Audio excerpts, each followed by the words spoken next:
Felicitations, adventurers. Welcome to Roll for Felicity. I am Taylor Felicity. I use she, her pronouns. And I'm here with Mila, Rihanna, and Scout to play Pilot Episode by Robin Small, which is a GMless horror game about 1950s sitcoms. I'll talk about that a little bit more in a moment, but first, let me throw it over to my guests to introduce themselves, and we'll start with Mila. Hello, I'm Mila, and I am here to play a game. Woo! I I stream on my own channel. Well, that's not entirely correct, but I do sometimes stream on my other channel. The link's below, and you can find me anywhere you want. But I'm very excited to be here today. Perfect. Ree, I'll throw it over to you. Hi, I'm Rihanna, coming to you live from Melbourne, Australia. I am a writer and essayist. I formerly wrote for Collider. This is my first actual play. This is my first time streaming anything on Twitch. So this is very exciting. Hopefully I'll get to do more things in the future. I'm going to be a full-time student soon. So hopefully I'll continue my creative endeavors post Collider. But yes, I'm here and I'm very excited to begin. Yes. Excited to have you. And then finally, Scout. Hello, I am Scout. I use they, she pronouns. I am also known as Neon Saline. That's neon like the light, saline like the drip. I am a variety streamer and an actual play performer that's all over the place right now. So follow me on Blue Sky. To find out where I am today. Yeah. And then if you stick around to the end of the stream, Scout could give you the rundown on all the places they're going to be this month because they are pretty busy. And if you want to check out any of the guests right now, all the links, like Mila mentioned, are in chat to the various places that you can find everyone. I should also, while I'm doing this, canonically, Melanie first in chat. In pilot episode, we are each playing actors who are shooting the pilot episode of a new sitcom. But unbeknownst to us, we are about to be trapped in a horrific time loop with a live studio audience. Our fear and pain serve as their entertainment. The game is played in 20-minute reruns or time loops, and once we resolve the complications of the episode, only once we resolve the complications of the episode, will we be free from the horror. The majority of the funding goal for this game is going towards producing a 20-minute soundtrack that goes along with play. We're not showcasing that now during the stream because it doesn't exist yet. But if you do head over and back the Kickstarter, you can make that happen, which I believe, yes, the link is in chat right now if you want to check that out. I think it's like a little less than halfway to its goal, and the Kickstarter launched, I think, either yesterday or the day before yesterday. So check it out. It's pretty cool. You can get the digital version of the eventual game and that soundtrack. Get your name in the credits, those types of things. And then there's one last thing you can do to support and interact with the stream, and congratulations, you're already doing it. Whether you are part of the live audience on Twitch or you're watching the VOD on YouTube, we appreciate you and hope that you enjoy what you're about to see. And with that, let's get into the game. So some of the stuff for like the world building we haven't done yet because I wanted to show as much of the game as possible really during this live stream. But we did get a start on making our characters just so we weren't coming into this totally like no idea of what we were doing to give us a little bit of that the safety wheels, I guess, to have something to build off of. So I think we should start by talking a little bit about our characters, the tarot card we pulled for our characters, kind of a little bit about what's going on with them. And you know what? I'll pick on Mila first, since you're first in the overlay. Wow. Okay. I wanted to bring up the World Tarot because that is in fact my card, so I could remember it. And instead I just typed the world, which is not what Google brought up. Shock of all shocks. Hey, Google, show me the world. The world, yeah. It did. Right. So For my tarot, I got the world. So some of the keywords are completion, achievement, fulfillment, sense of belonging, wholeness, and harmony. When it's upright, when it's reversed, we get lack of closure, lack of achievement, feeling incomplete, and emptiness. So I'm very excited for the Yeah. me and my characters. Yes, and for context, I guess I didn't really say this, but the way the game works is for your characters, there's some archetypes for your actor, there's some like things they could be in the show, and then you pull a tarot card, and your tarot card gives you some a base for your actor's backstory, like what's going on in their lives before they shoot this pilot episode of the show.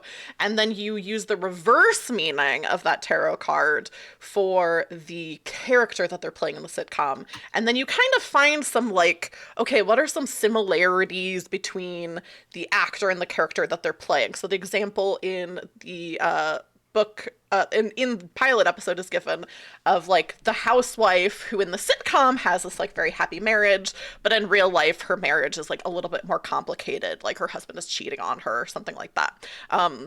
So that's what the tarot cards are doing. They're providing this mirror between the actor and the character that they're playing. So Mila, you can continue talking about your character, but I just figured I should interject with like, what is the purpose of the tarot card here? Yeah, so thank you. My character is Mr. Bramble. I know his last name.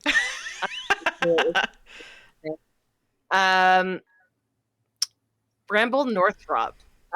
He is a very unique, distinct radio host, and he would be on like shows like The Shadow and very into those very radio-based performances, very voice-based. But as we all know, video killed the radio star. So he had fulfillment. He had all of these things where he was so proud of himself. He got to where he wanted to be in his career, and then his career got nuked by television. So that is a lot more open. A lot more is going on there. And Bramble is playing Claudius or Doc Dick, or Dick for short. And that is his character in the sitcom proper. And he is a bit of that kind of bumbling uncle who has to live with the rest of the family and just gets up to hijinks. In my head, a little bit of Back to the Future kind of Doc kind of vibes, even though that's not that's kind of what I was thinking for, kind of that like eccentric man who things blow up in his face a lot. Yeah, perfect. Then Rihanna, how about you? Let's just keep in the No same order. worries. So the tarot I drew is the Wheel of Fortune. Upright, so says labyrinthos.co. Upright, the keywords are change, cycles, fate, decisive moments, luck, fortune, and unexpected events. And reverse, the keywords are bad luck, lack of control, clinging to control, unwelcome changes, and delays. So my actor is Suzanne Birch, otherwise known as Little Susie Birch. Don't, but definitely do call her that.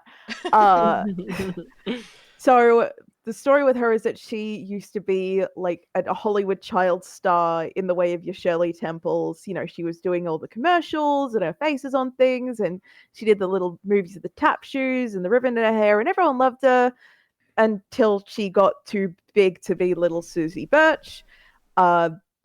She tried to move on with her career and do more serious roles, but no one could see past essentially who she used to be, and they wanted her to sing the Connie Appleseed song and all that sort of thing. So she has kind of struggled with her career and is very like chewed up and spit out by the system, and she feels very relegated to the old boob tube, where she is now 23 playing Beverly Green, the teenage daughter of her widowed mother in this TV show.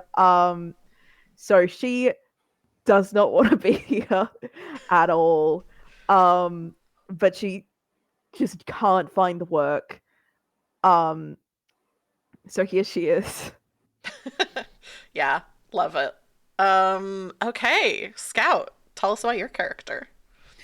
Okay, so I am playing Carrie Montgomery, who he was a up and coming actor. He's was kind of getting some limelight, and then there were some interesting rumors about his predilection in relationships. At which point he pivoted extremely hard because he is gay, homosexual, gay, and does not want anyone to know. So he preemptively took the hit on his ascendancy in Hollywood to go to a TV show, mostly to find a role. Him and his agent worked together to find what is the least gay role I can have that will get these allegations off of me. So he is playing Dean Hunter, the roguish heart of gold next door neighbor who is courting the mother in this, I imagine, romantic comedy sitcom show. Yeah. But basically he's like, yeah, I'm going to have an entire character centered around romancing a woman for serious. And clearly this will help my situation. Nothing is wrong with this plan. Nothing could go wrong. Yeah, and did you say what tarot card you pulled already? Oh, I'm sorry. Because I feel like saying nothing could go wrong is a good segue. It's a good segue. I pulled the Tower for Carrie. So the upright keywords for Tower are disaster, destruction, upheaval, trauma, sudden change, and chaos. And the reversed keywords are averting disaster, delaying the inevitable, and resisting change. So I don't see how that's prescient at all. Everything will be Possibly fine. go wrong. Everything will Nothing. be fine. Everything will be fine. All of those things sound good. Everything's gonna be okay. That just leaves me and my character. So I pulled Temperance for my tarot card, which I have in front of me, so I will remember. I decided to go with the upright meaning for. So Mildred Gordon is the actress that I'm playing. This is her big break. She started trying to get into the industry probably in her mid to late 20s. She's now in her mid 30s. She says she's a little younger than that. And she's really been trying to be leading lady, romantic lead parts. So I was very excited when she was offered the role of Florence Green, who is the romantic lead of the sitcom. But I think what Mildred doesn't really fully understand is that there's the comedy of this show is that she's a little frumpy of a romantic lead. She looks a little silly. She's maybe a little too forward with these men that she's trying to romance. And a lot of times she's the butt of the joke being, I think not unattractive, but I don't think meets the standards of attractiveness for a Hollywood leading lady. And I don't think she really quite realizes that. There was something else I was going to say, and I don't remember what it was. Your keyword, did you do Temperance already? I said Temperance. Oh yeah, I didn't say the keywords for them. So upright, the keywords for Temperance are very sitcom, mother, let me see. It's balance, moderation, patience, calm, tranquility, harmony, serenity, which I'm taking that to be Florence, the character in the sitcom. That's kind of what she is. And then the reverse keywords, which I'm taking for Mildred, are imbalance, excess, extremes, discord, recklessness, hastiness. So also Labyrinthos, I think kind of had a lot of ads that kind of crunched my camera for a second. Oh no. Probably just because I'm also running the stream. I didn't notice it do that for anyone else who pulled it up.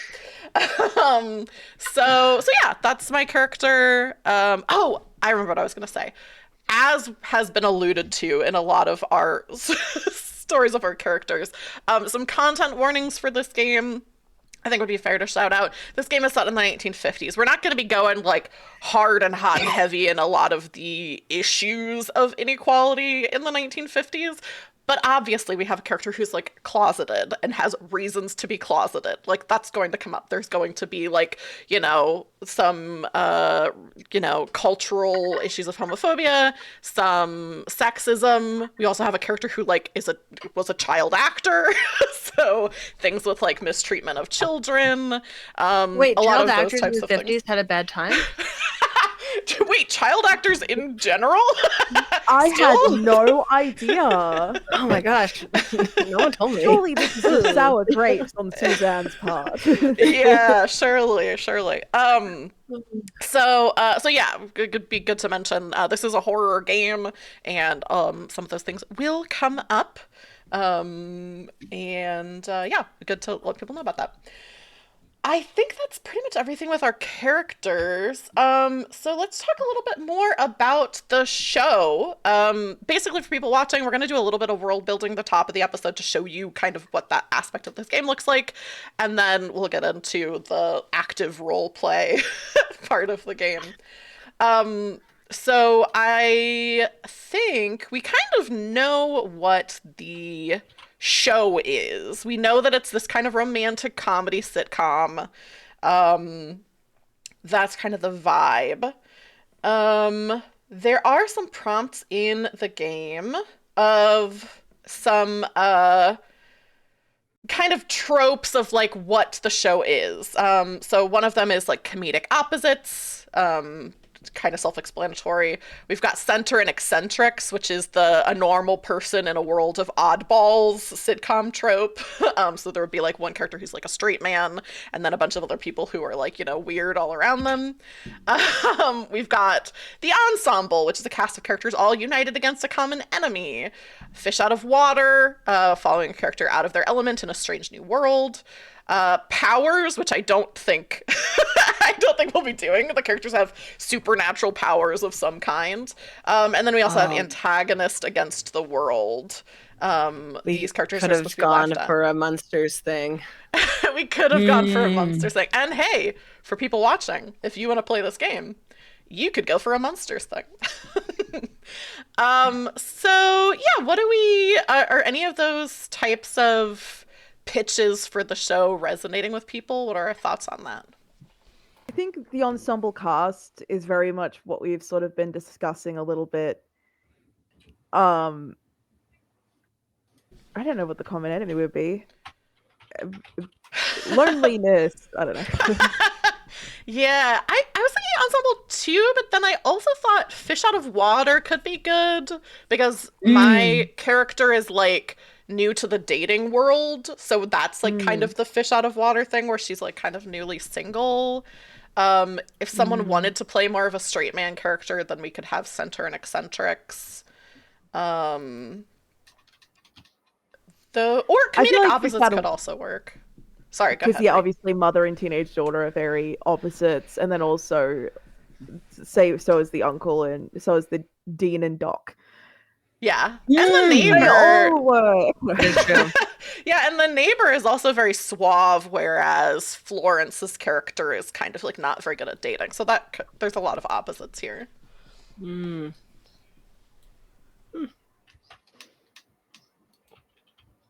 That does seem like the easiest one. True.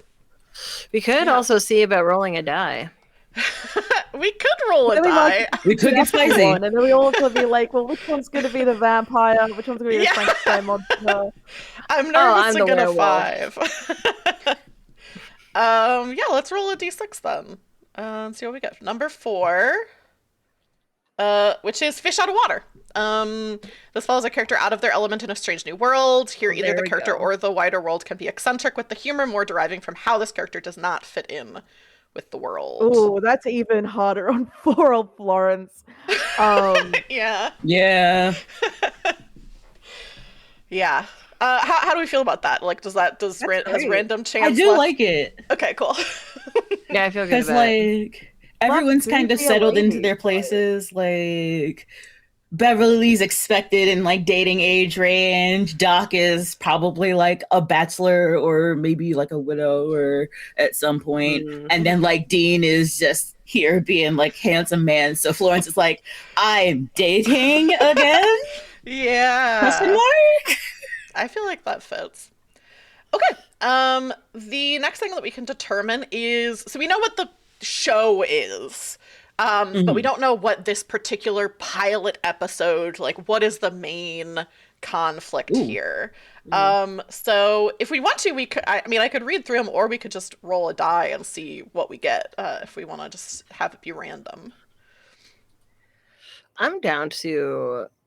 I'm pro rolling. I am also happy pro-rolling. to be superseded rolling. if.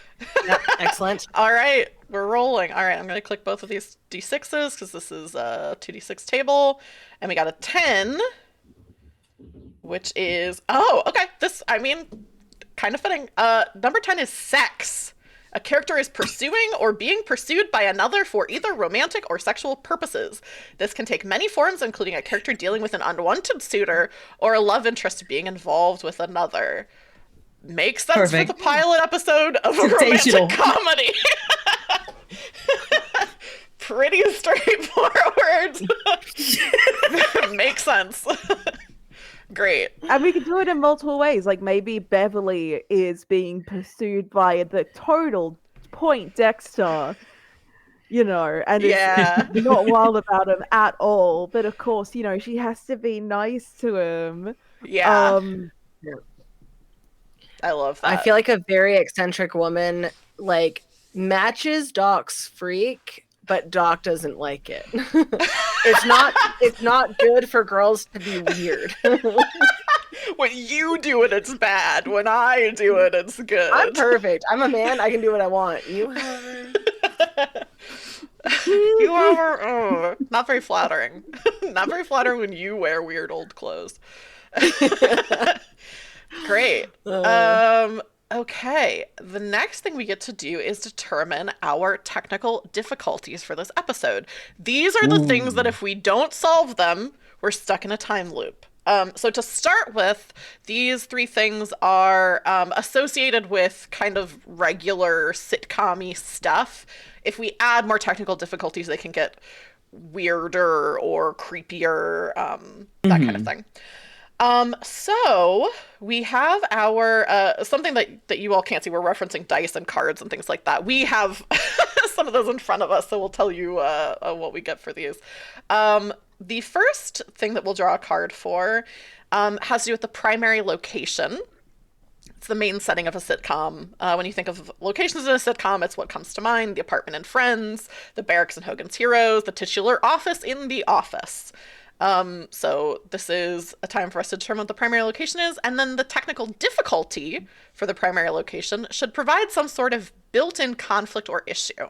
Going back to the example of Friends, it could be that the AC is broken in every other apartment, forcing everyone to stay in this one apartment so they don't overheat.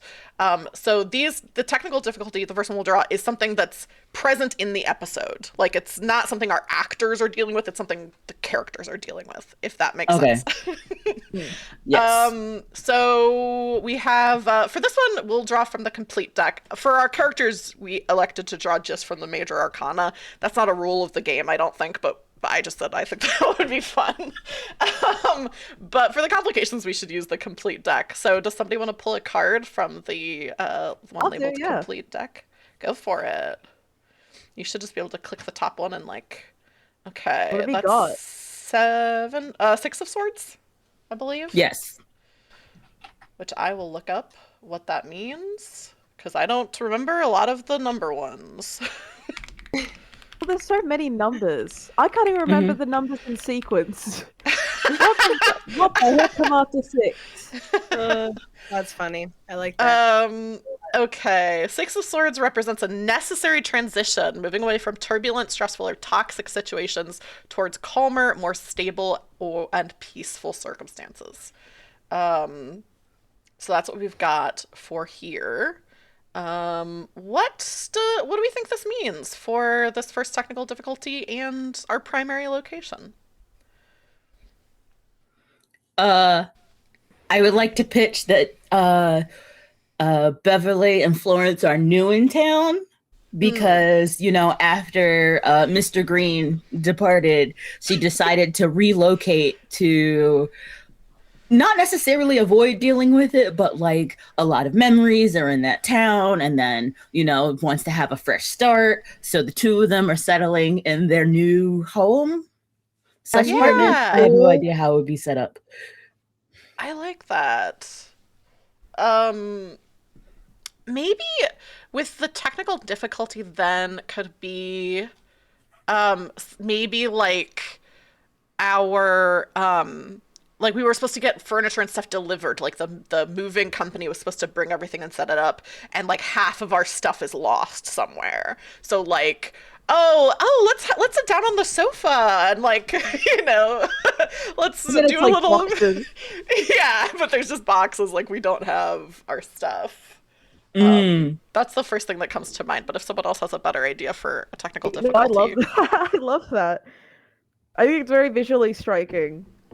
great. Okay, let me take note of that in our technical difficulties. Speaking of technical difficulties, I Oh missed what no. you said, but I'm on board. Okay, also I noticed you're struggling with your headphones. Your audio now is clicky, but No. I think I No. can fix that. Unfortunately, Mila's audio for unknown reasons, and we did a lot of a lot of troubleshooting. Their audio is still clicking for some reason. Pretend that it's scary. We're gonna keep going. Yep. Pretend that the audio issues that they're having are a weird eldritch force that's making their audio suddenly sound clicking. Yep. Because as far as I can tell, that is what it is. I Yes. did all the troubleshooting that I could, and we can't figure it out.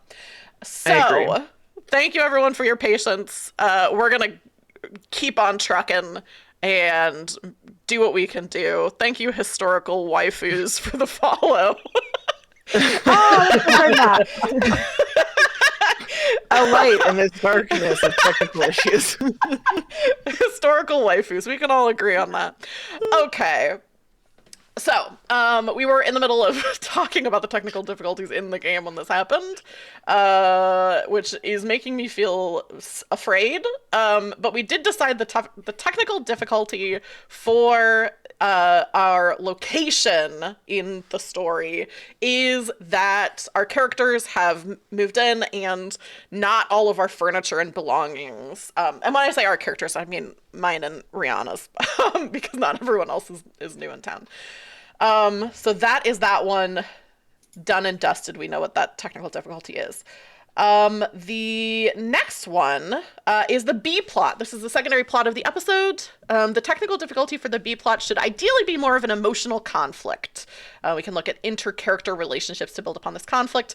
Perhaps a normally loving couple can't agree on something and it's causing a fight, or perhaps another character is seeking to confess his feelings to someone. This is another one that is in the fiction of the episode, is the B plot. So whoever wants to can pull a tarot card from the complete deck, and we'll see what that I'll one do is. it again. Do it again. Knight of Ooh. Pentacles.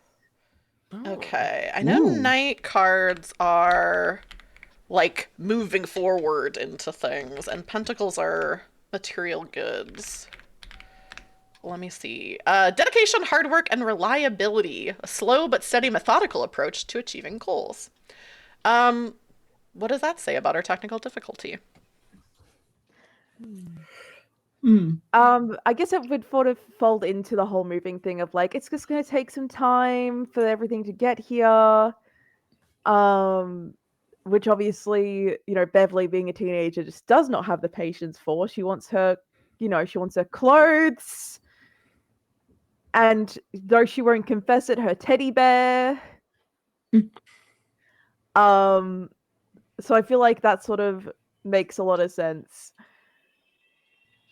That, you know, it's just going to take some time for the things to get here, but waiting sucks. I feel like maybe it should be something separate from the furniture not being here, since it's a separate technical difficulty. Oh. because then I feel like if they're too closely related, when we resolve one, The other mechanically, will. yeah, will be Okay. confusing Okay, if they're someone else too think of closely related. something. Something. Oh, Sorry to shoot you down. it's okay. The reverse keywords, because we could go with reversed, if that's more fruitful, are laziness, dull, boring, no initiative, cheap, irresponsible, gambler, and risky investments. Is the reverse meaning? Ooh, that might be, yeah. Hmm. Making a pitch again. Go for it. There is like a traveling salesman that's trying to get Florence to join him as part of his staff because she clearly has a winning personality and you should totally do this job. Don't ask any questions. Yep. Yeah, Trying to build I a like monorail. that. I like that. No, me too. It's a good one. Okay, so like a traveling salesman, and it's maybe like a bit of an MLM situation, and not an MLM in the It's way very- that not It's very Cutco Knives kind of thing going on. yeah, not MLM in the way that Scout's character is an MLM. Entirely separate. All I right. like that. I like that a lot. So many Tupperware parties. Yes. Or Yes. like Avon. Like, Oh, 'cause there's so many Avon. historically accurate MLMs. Yeah, Avon And would be a good we one could for fold the it 50s. into the main theme of the episode. We could fold it into the main theme of the episode because Mildred says Florence thinks that she's being wooed. Oh, And that's flirted with. really Yep. good. That's very good. Okay, I let like me write a that lot. down. But actually, she's just thinking, sold some Dunker knives. Yeah. Okay, cool. Or I love that. Tupperware. Okay, and then one last twist introduced the sitcom is the studio mandate. Each episode contains a studio mandate that the writers and crew must seamlessly work into the story. This could be something like a celebrity cameo, a sponsorship, or being limited to a single set.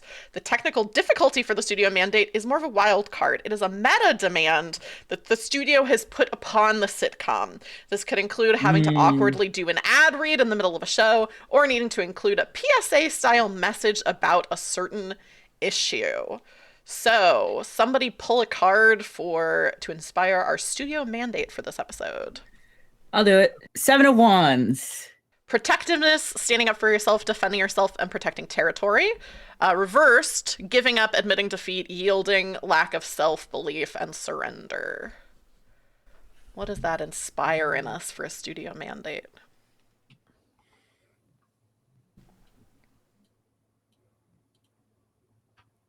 We're actually on ABC and we're trying to monopolize all of television.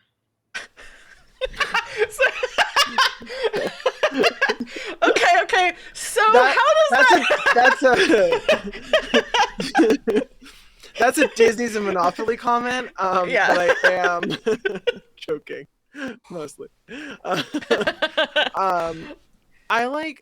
don't know. I really like the protectiveness and that kind of thing. Like we could lean into more of the Hays Code kind of history of it, right? Of protecting children's minds or whatever, protecting family values, kind of bullshit.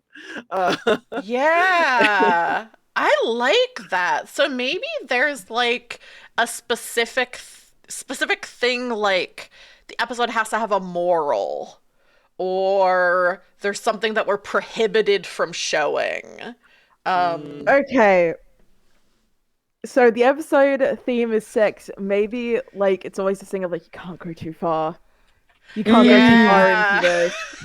Yeah. Yeah. And of course, that. Beverly has to Beverly has this point Dexter pursuing her, but you can't be too mean. Yeah. Sorry, I just looked up the Hays Code. Yeah. I had to look up the Hays Code several times when I was working for Collider. I was obsessed. That makes sense. I'm still Ruin your obsessed with day the and look Hays up the Hays Code. Number 5 It's is my white Roman Empire. slavery. It's wild. That's okay. Ridicule of the clergy. Not allowed. It's not allowed, but we. Yeah. Any inference of sex perversion. Yeah. Gay is what they Pointed mean by that. profanity. Oh my god. Oh, okay. You can't say God, Lord, Jesus Christ, hell, SOB, damn, God, with an AW, and every other profane. This is incredible. Yeah. I think for this episode, maybe we could, because I think it's good if it's specific. Like, the more specific, the better. And I don't think all of us are adhering to the Hays Code for the whole episode. Oh, no, absolutely not. But maybe no kissing. Because if it's like a romantic comedy and they're like, oh, but we can't show even a kiss, it's like, okay, that makes it kind of difficult to show this. What do you mean I can't? Not even a scratch on the cheek? What do you mean? Like, I can't. Okay. Yeah. But how will they know that I'm serious? One of the things that's be carefuls is, what the fuck does that mean? Oh, okay. Excessive or lustful kissing, particularly when one character or the other is a heavy, which is a villain essentially.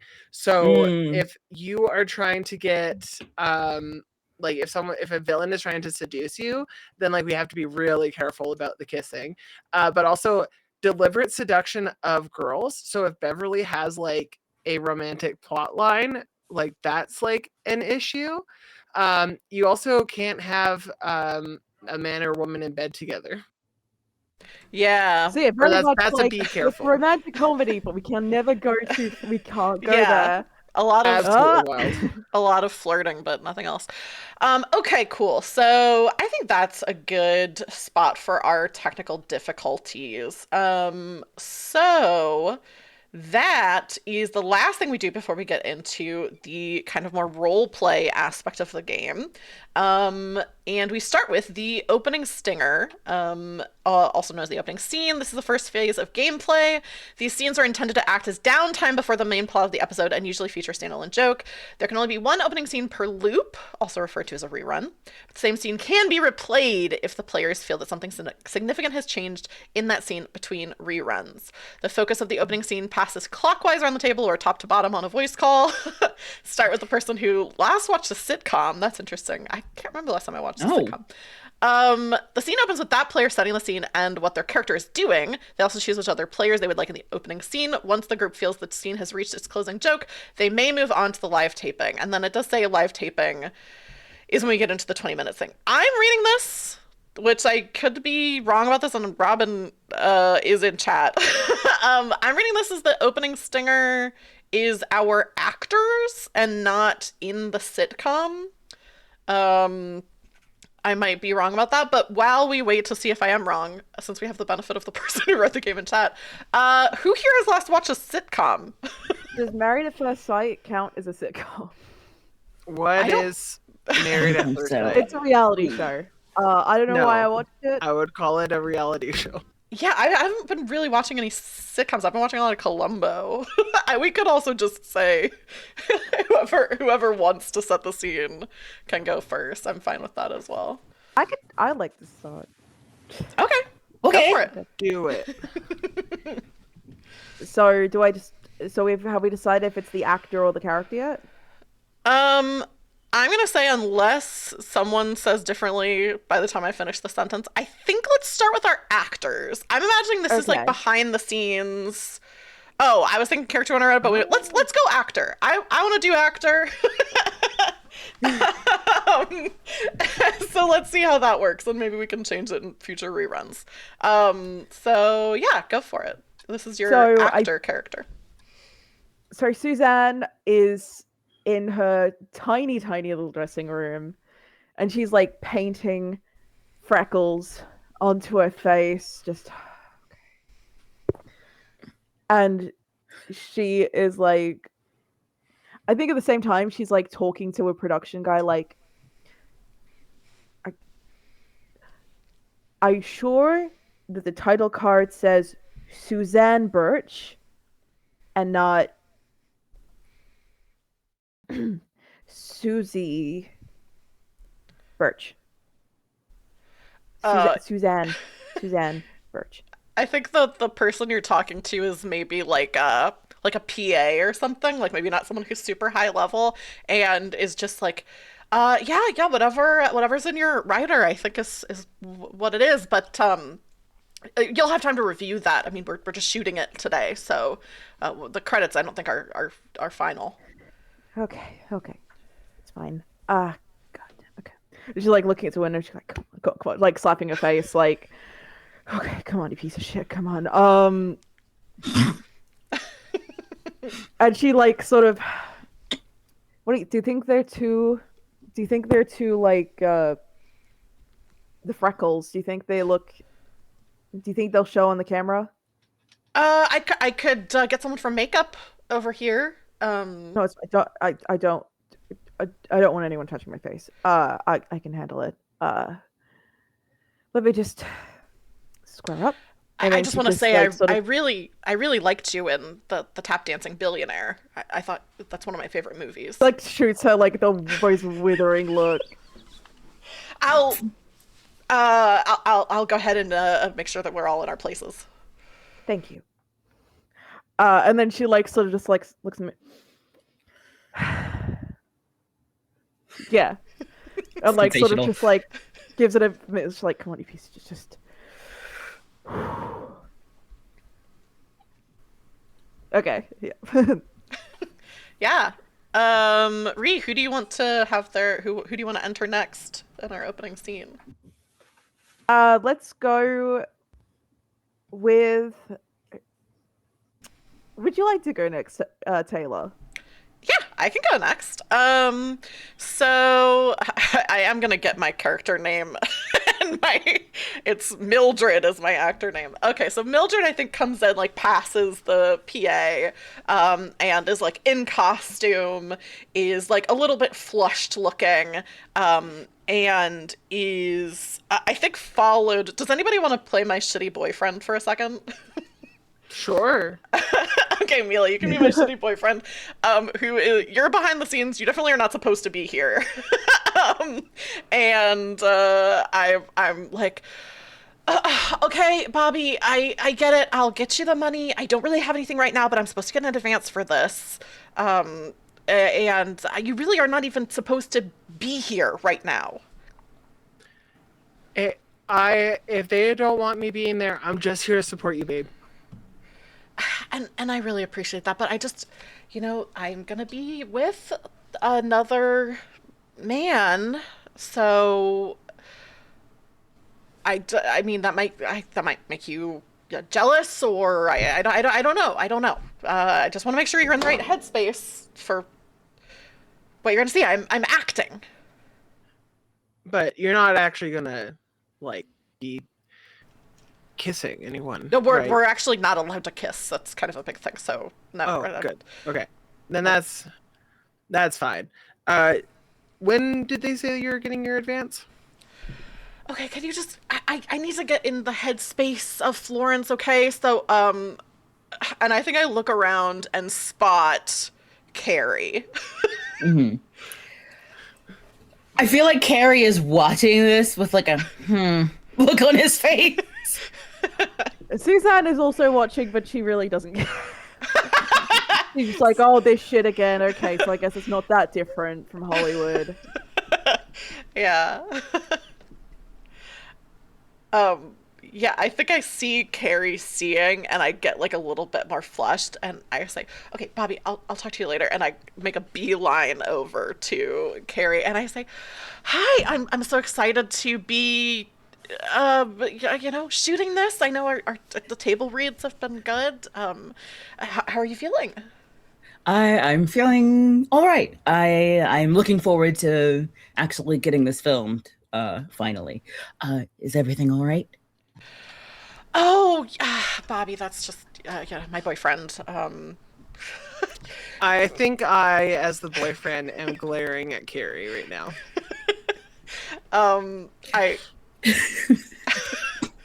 There is a way that men look at each other, and it's definitely that you want to do something about it kind of face. Like, very, like, plausible deniability, but just I think Bobby breaks eye contact first, and as he's leaving, grabs a sandwich from the craft table. Amazing. I think, I was just gonna like, ask. Suzanne- Sorry, Ree, you could say this in a second, but I don't think Scout, you've described really what Carrie looks like. I think the rest of us have Carrie kind of described. is he's definitely in like the model of like Rock Hudson and like very like tall, handsome, not super square jawed, but like very like approachably handsome. Like they wanted to be careful and not make him too like devastating because he's already supposed to be kind of roguish. So they want him to look like approachable so the roguishness comes off as like charming and not gross. The fine line. Yeah, there's a fine line. Okay, yeah, Ree, sorry, go ahead with I think Suzanne's like her smile like dropped, and she's already in the goddamn ponytail, and with the ribbon, and she just like she stops training it. She's like her face falls and just lights up a smoke. And she's just like, "You two need to calm down. It's just television. You two need to calm down." I think at that point, Bramble like walks past at that summoning sentence with like a whiskey or scotch or some fancy alcohol with some ice, and people call those rocks. I drink so much, guys. I'm very familiar with alcohol and not a teetotaler at all. Yeah. So he comes by with like whiskey on the rocks, and he's like sipping it. It's also like he's not like wasted, but it's also like not his first. And he's just like, tell me about it. This is drivel. It's not anything like radio, the great play. You know, radio really takes after theater, specifically British theater. You know, I was actually in Shakespeare in London once. Those were the days. Uh-huh. The oldest Bramble, and you would youngest. love podcast. Okay, cool. Carrie kind of masters himself as he realizes rapidly the situation he's gotten himself into. It's just like, I am so glad that we have so many more experienced people on this production. I'm looking forward to learning from both of you. Carrie, you've been in television before? This is my first show in a while, actually. Oh. I Why didn't they hire you?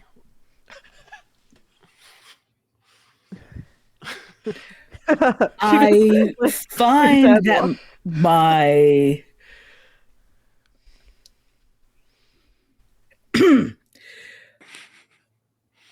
I began working with movie studios, but unfortunately, they seem to want a more alternative look than I currently am able to portray. So I Bramble, still need like, to looks you up and down. keep my affairs in order. So Suzanne and Bramble just like, I know what you are.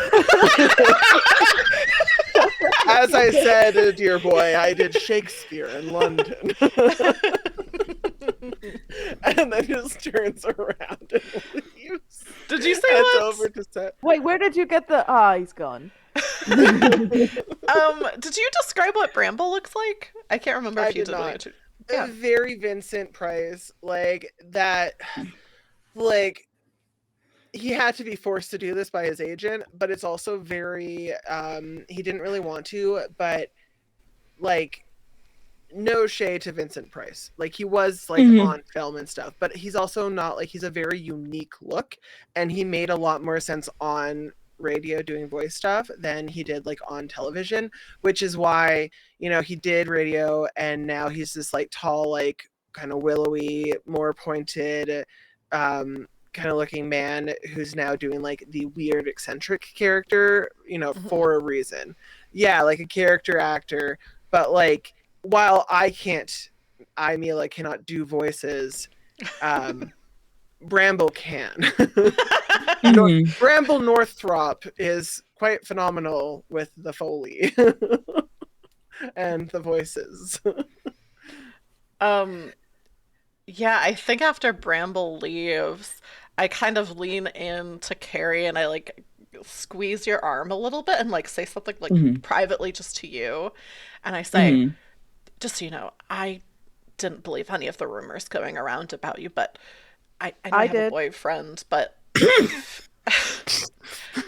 if you see Miss fit... Susie, can I have one of those cigarettes? This poor man. He flips the box and then like gets his Zippo out and just like lights it for him.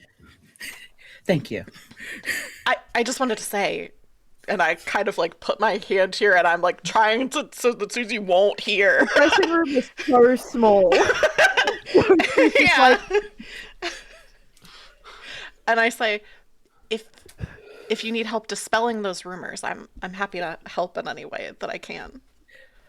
And he's smoking like this at first, and then realizes, and then puts his hand in his pocket.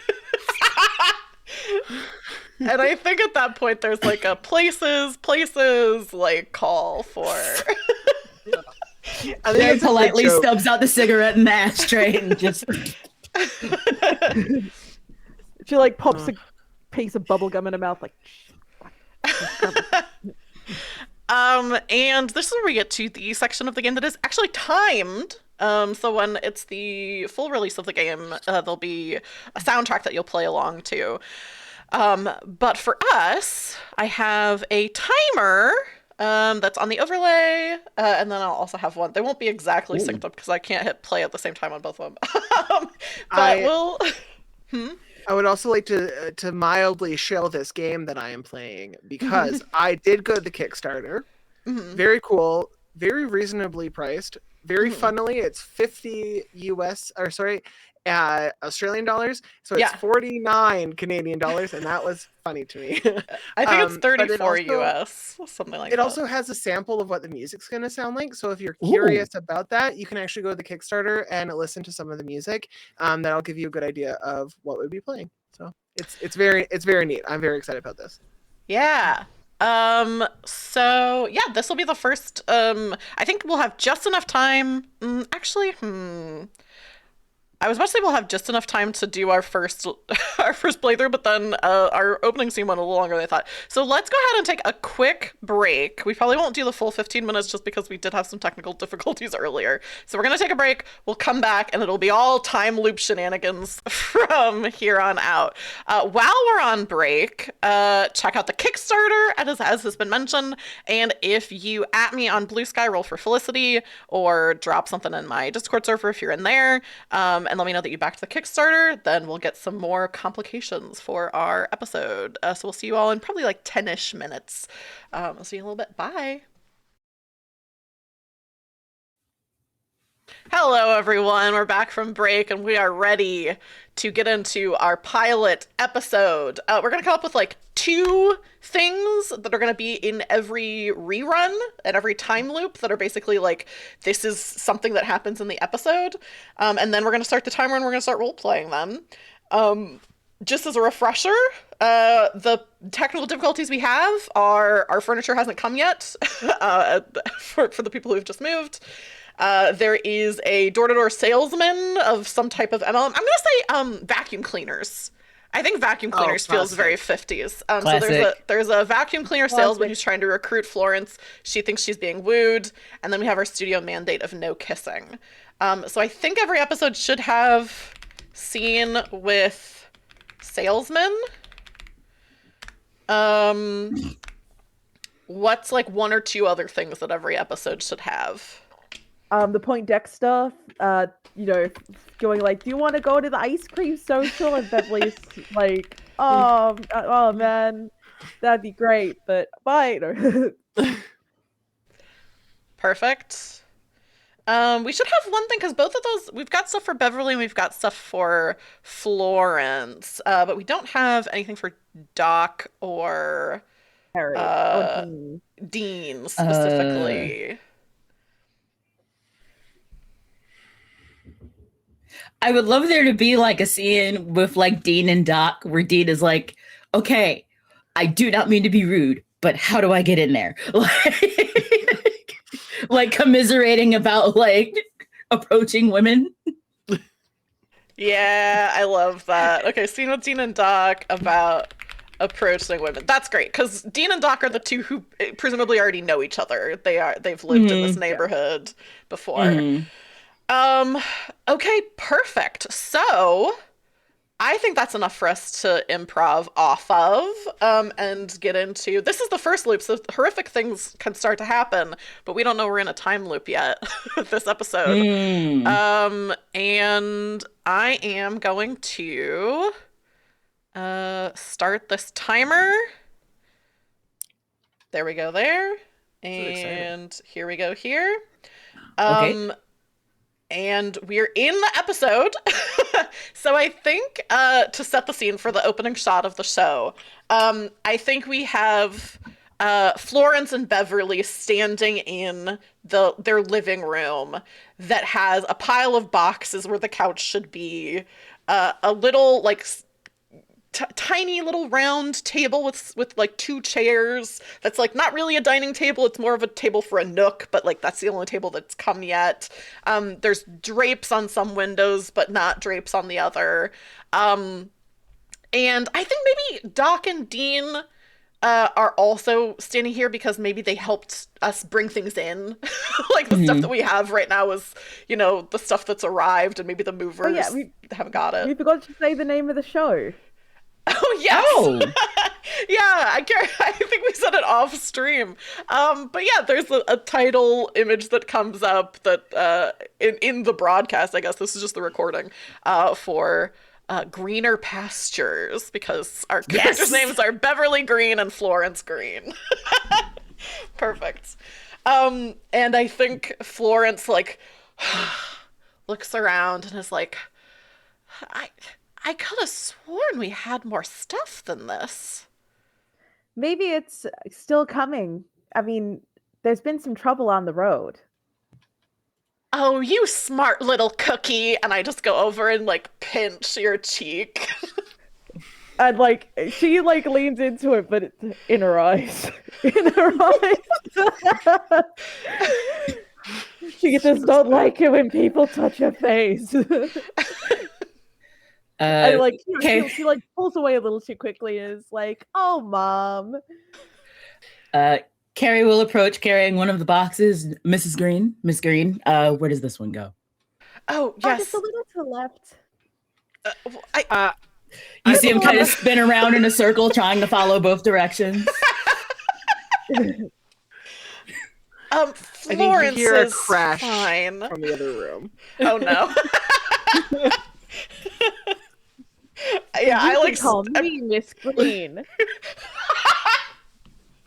Hang on. I actually have the sound effect for the soundboard. Let's see. We've got the laughter.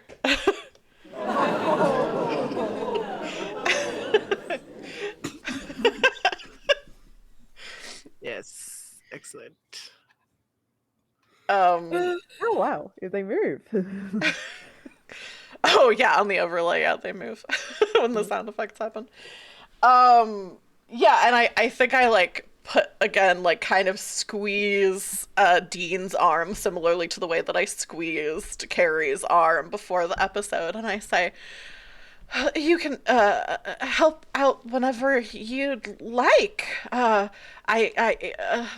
Mr. Green has unfortunately passed, so we don't really have a man of the house anymore. I'm sorry to hear that. And like obvious, like the face is, very panto bullshit. Well, I will get this to where it's supposed to go. And he kind of like makes his way up the stairs, and Doc walks into the room covered, like, draped with, like, women's clothing, like, not wearing it, but, like, Oh, yeah. over of just, there's been a slight issue. Where would you like these to go? Ooh, okay, let's try to solve, I'm gonna try to solve our first technical difficulty. I think one of the things on your arm is like a bra, which is really not supposed to, maybe that was like from like the props department and they didn't get the memo that like we're not doing that kind of thing. So in this game, our characters can deal with these different technical difficulties, and we have to, in fact, to get out of what we will find to be a time loop. And the way that we do that is we roll 2d6, and then we add the number of cleared technical difficulties, which is 0 for us for right now. So I'm gonna roll 2d6, and I got a 6. Ooh. So, on a 1 to 6, something goes wrong, really wrong. Draw a card and add a new technical difficulty to play. So immediately I just made things harder for us.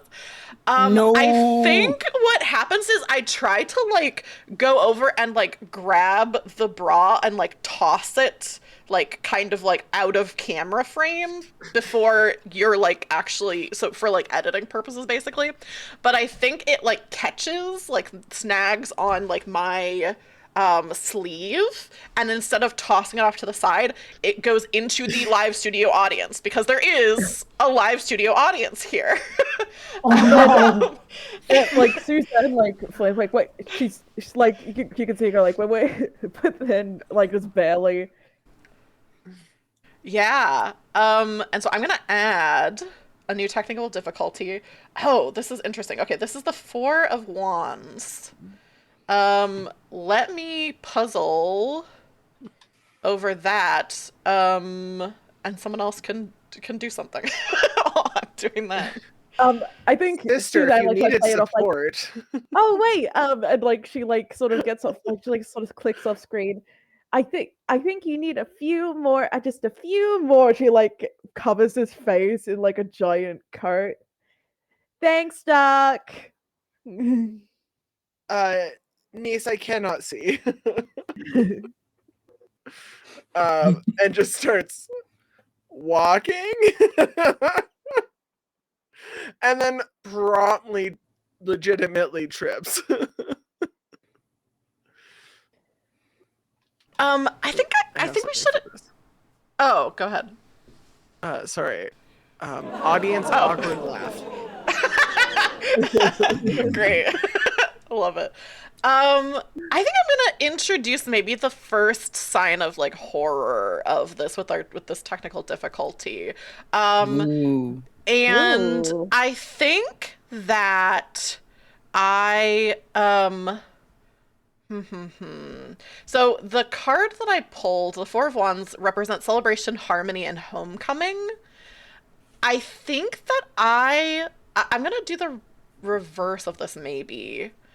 And I think that Mildred looks into the audience and sees not only her current boyfriend, Bobby, but also could swear that like there's like a string of lovers, some more illicit than others, that she is noticing in the audience.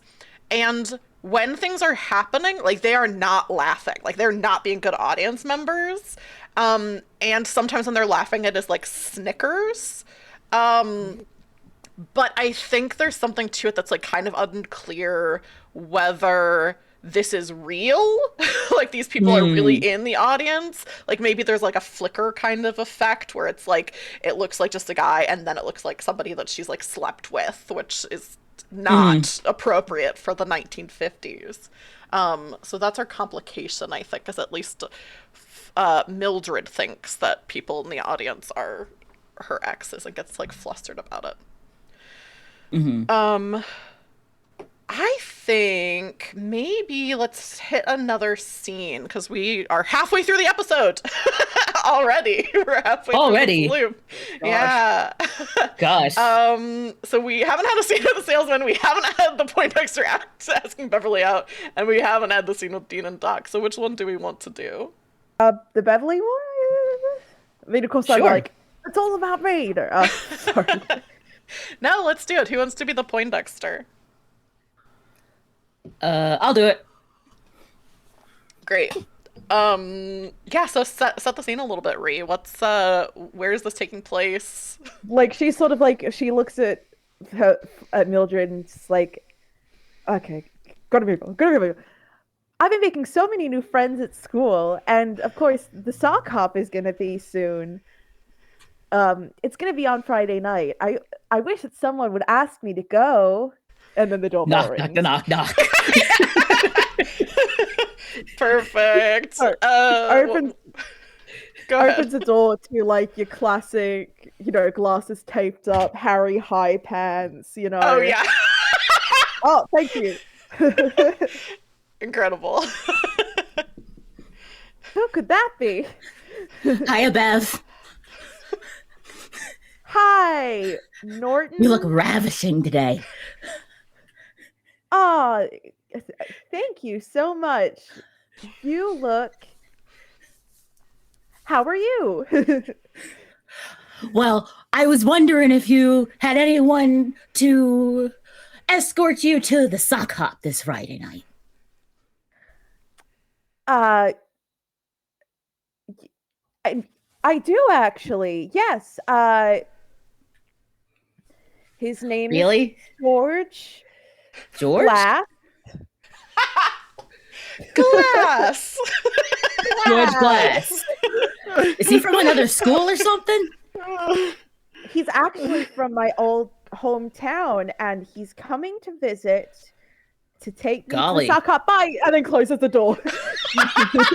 Oh You see him kind of like try and like peek in and Oh, no. rough, Great. bud.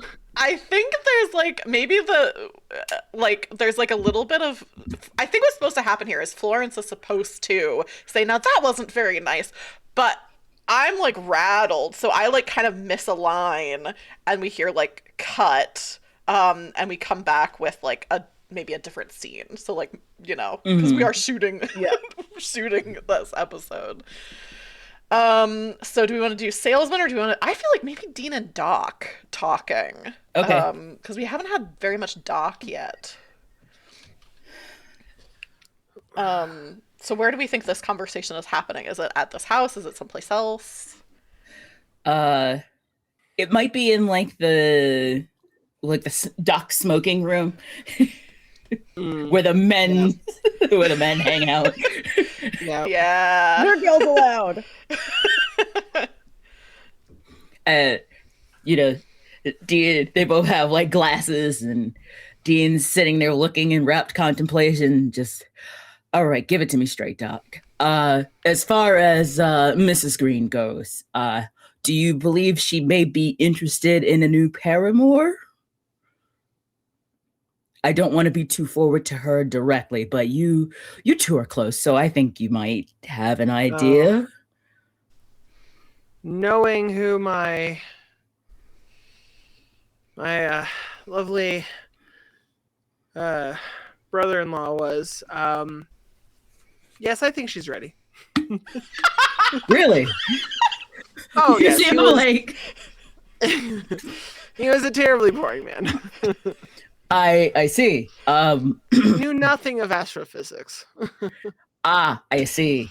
And he's not as cultured as you are, I see. Precisely. Yes. Yeah. Not all of us can be so lucky, Doc. Yeah. If only. If only.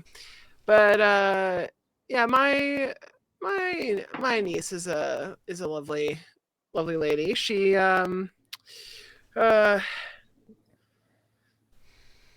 she has tastes and interests, of course. Nothing on the particulars. You can't help an old friend out. I see her doing laundry quite a bit, and she's always in the kitchen. Somehow I feel that may be forward. Oh yes, perhaps, yes. You take like a Like- healthy swig of the drink and like try to like hide his oh my fucking god face away from the camera, just like she is a very good mother, and quite loves little Beatrix. Beverly. Yes, yep, quite. What a lovely young lass. I'm sure if you ask her about laundry, she would have lots to say.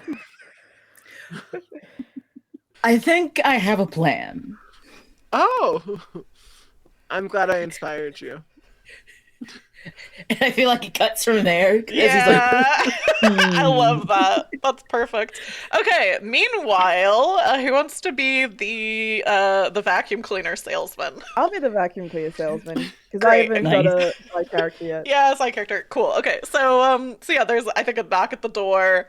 I open up, and a very handsome man in like the classic, like, you know, brown suit, kind of derby hat, door-to-door salesman archetype, holding a 1950s style vacuum cleaner that's like all chrome and like round cylinders.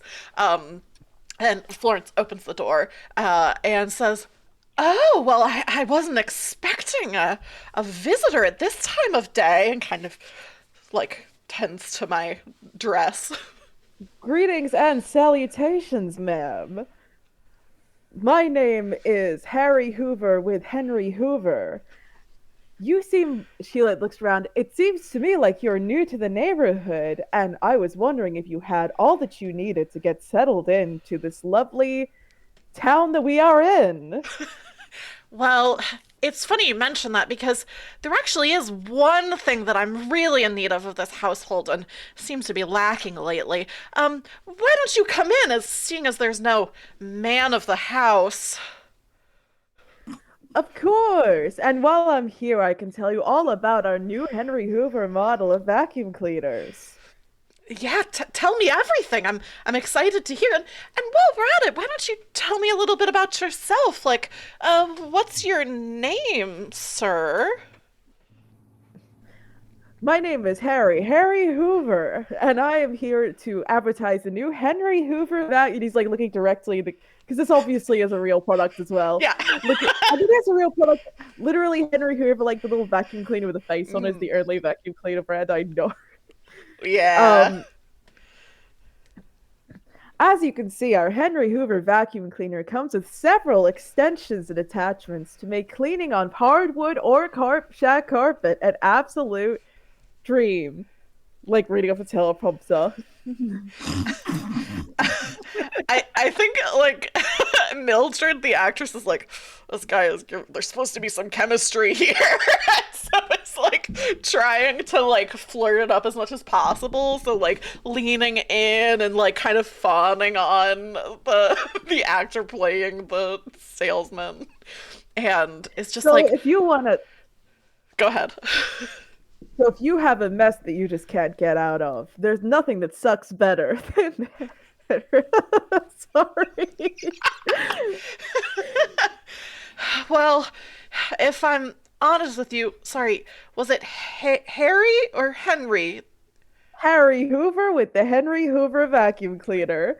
Harry, to be honest, my life is kind of a mess. My daughter is rude to the young men who come visit her in this house. My neighbor's awfully handsome, but I just can't tell if he's interested in me in that way. And my uncle is breaking all my stuff.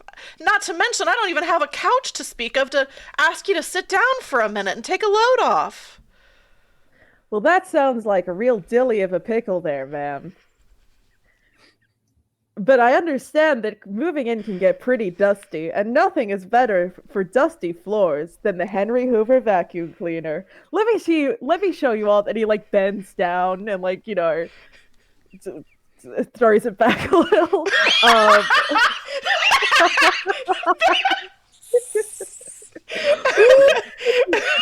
There's definitely some woos from the audience.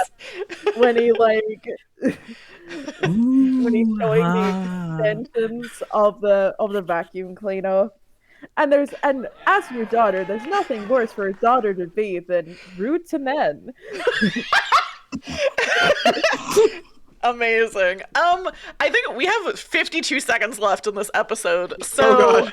Scout. It's very clear there Yes. is something very uncanny about this vacuum cleaner salesman. Yeah. It doesn't feel. Yeah. I think Scout, you don't have to do this, but I feel like the end of the episode of a sitcom, it would make sense for Dean to be like coming by and like look in the window and see Florence flirting with this guy. Yeah. He turns around and starts walking back to his house. Are there any signs that we see? Because Dean had a plan that he was coming over here with. Do we? He see has any like a shirt that has like a pen stain on it, so he was like gonna ask for laundry tips. Oh, It's I very love clearly that! like you see him with like the pen in his pocket, like he very clearly just like, oh no, my shirt has a stain. Can you assist me with this? But you see him like walk up and just like, ah, nuts, and like walks back to his house. Very, I Yeah. have no wife. I love that. I feel like that's honestly a pretty good bones of a sitcom. Like, we've got the opening scene, we've got a couple I mean, we didn't handle the plot of the episode as much as you normally would in a sitcom, but we had 20 minutes. Yeah, there you go. So that's our pilot episode. And I believe, let me check really quick, but I think what happens is we just start right back over. I think for this first loop, this isn't in the rules, this is just my impulse is telling me to do this. Let's have like something really quick of just our actor characters, like kind of like saying goodbye to each other, or like being like, okay, you know, like see you tomorrow for another shoot. Something like that, maybe. Yeah. I think Bramble's gonna take a big like pour and then like shoot back more whiskey at the end, and then Actually, I think says, it'd be great well- if they do a shot together and like bang the thing on the. Yeah. I like that. So we do that, and then Bramble goes, well, I'm off to drive home. Have a good night, everyone. Susie, you're awfully young to be drinking as much as you Suzanne, do. and I'm 23. Thank you. Still. God, thanks, Mom. Like lights a cigarette and walks away.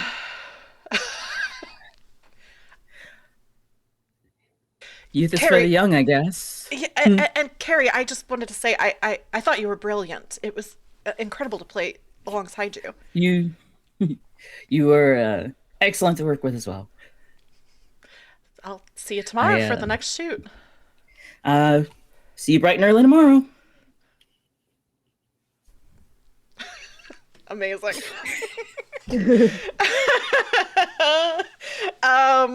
Great. So we begin our next loop, and this is where our characters realize that we are shooting the same damn episode again, and no one but us seems to notice. So, oh, that's funny. This timer, the timer in playing cards goes into negative time. So I went and I was like, oh, amazing. this is confusing. Okay, so let me start this timer here. I have to reset it first. There we go. And do this one. All right. Once again, we come out onto the stage, and instead of the living room having like a little bit more furniture like it's supposed to be for this episode that we're shooting today, it all looks pretty empty. And I look around and I say, and I think the words just kind of end up coming out of my mouth, even though these aren't the lines that I think I'm supposed to have for this episode. And I say, well, thanks you two for helping us move in. Our things were supposed to be here, but I guess they must have gotten lost along the way. Well, And like Suzanne just riff. Well, things have been pretty hard on the road. And before she can go and pinch for the smart cookie, she'll like take a step back. Yeah.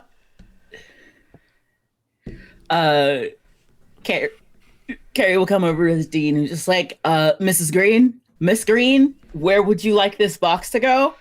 Oh, you can call me Florence. Hang on. You can call me Miss Green. Is this are we doing a reshoot? Are we doing reshoots? I don't know. Are we doing reshoots? Like, you see the like when he turns to like go, he's like, are we doing reshoots? What is happening? Are we doing reshoots? I think I'm looking at Suzanne, who's the most seasoned person on stage right now. He's looking between the two of you. Actually, While you guys are doing this, she's like, it's probably for that idiot salesman. while you guys are doing this, Bramble like walks, kind of peeks out of like the entryway, realizes, goes back, and like you guys might not see this, but the audience definitely does. And then there's a bang. And then you see Bramble start to walk out, but then pause, and you see him go for the bra and throw it away before he goes on stage. And is like, oh, where would you like all of these clothes, ladies? Just up the stairs. I think you missed some, though. And then she, like, because she saw him walking in with the clothes, so she's like, and this time, instead of throwing it over her face, he like throws more on his shoulder.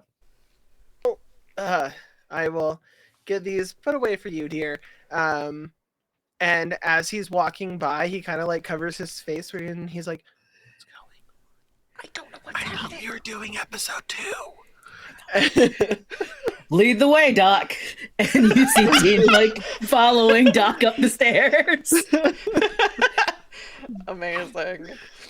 Now this is challenging my ability to remember what we did in the first I loop. believe next is the ice cream social scene. Yes, yeah, you're right. Okay, so yeah, those two go off. I turn to to my daughter, because I'm like, okay, I think this is the next part. I've already made so many friends at my new school, and there's the ice cream social on Friday. That's so exciting. I wish there's someone would ask to go with me. Knock, knock, knock, knock, knock, knock. Who could that be? And then it's Harry High Pants once again with the glasses. Oh, Hi, Bev. She's just assuming that this is reshoots. Hi, Morton. What brings you round? Hiya, Bev. You look ravishing today. Well, you look. What brings you by? I was just wondering if anybody was taking you to the sock hop on Friday evening. Oh, well, I'll have you know that, in fact, a good friend from my old town, George, looks around, Table, is already going to take me to the ice cream social bite, and she slams the door, but this time, like, since she said the line a little too quickly, she accidentally slams the door on Morton's face. Ah! So when he's looking out the window, I wonder, blood's coming through. You just see him like walking by like this by the window outside. I think when that Then, happens, like, he looks a little rattled, like. Yeah, your camera zoomed into your face so perfectly, Lavin. Yeah, it did. I think when that happens, we all hear from the studio audience a like ooh of interest of the person getting hurt, like of the side character and like the blood. Like there's like a very like interested like ooh kind of sound.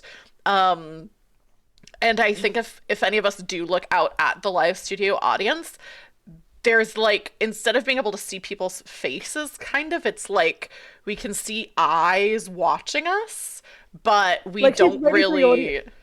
ready for Yeah. the audience to like go like, oh, but like the fact they go ooh, so like almost like okay, almost Yeah. feeding into this weird, almost violent impulse that she got. Yeah. And she just like, oh, Morton, what a character.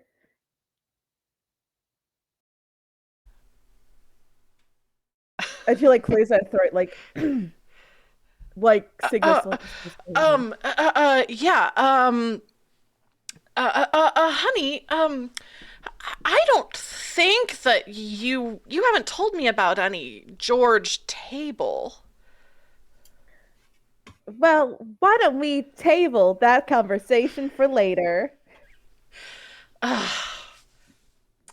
Bev. And there's like the audience laughter.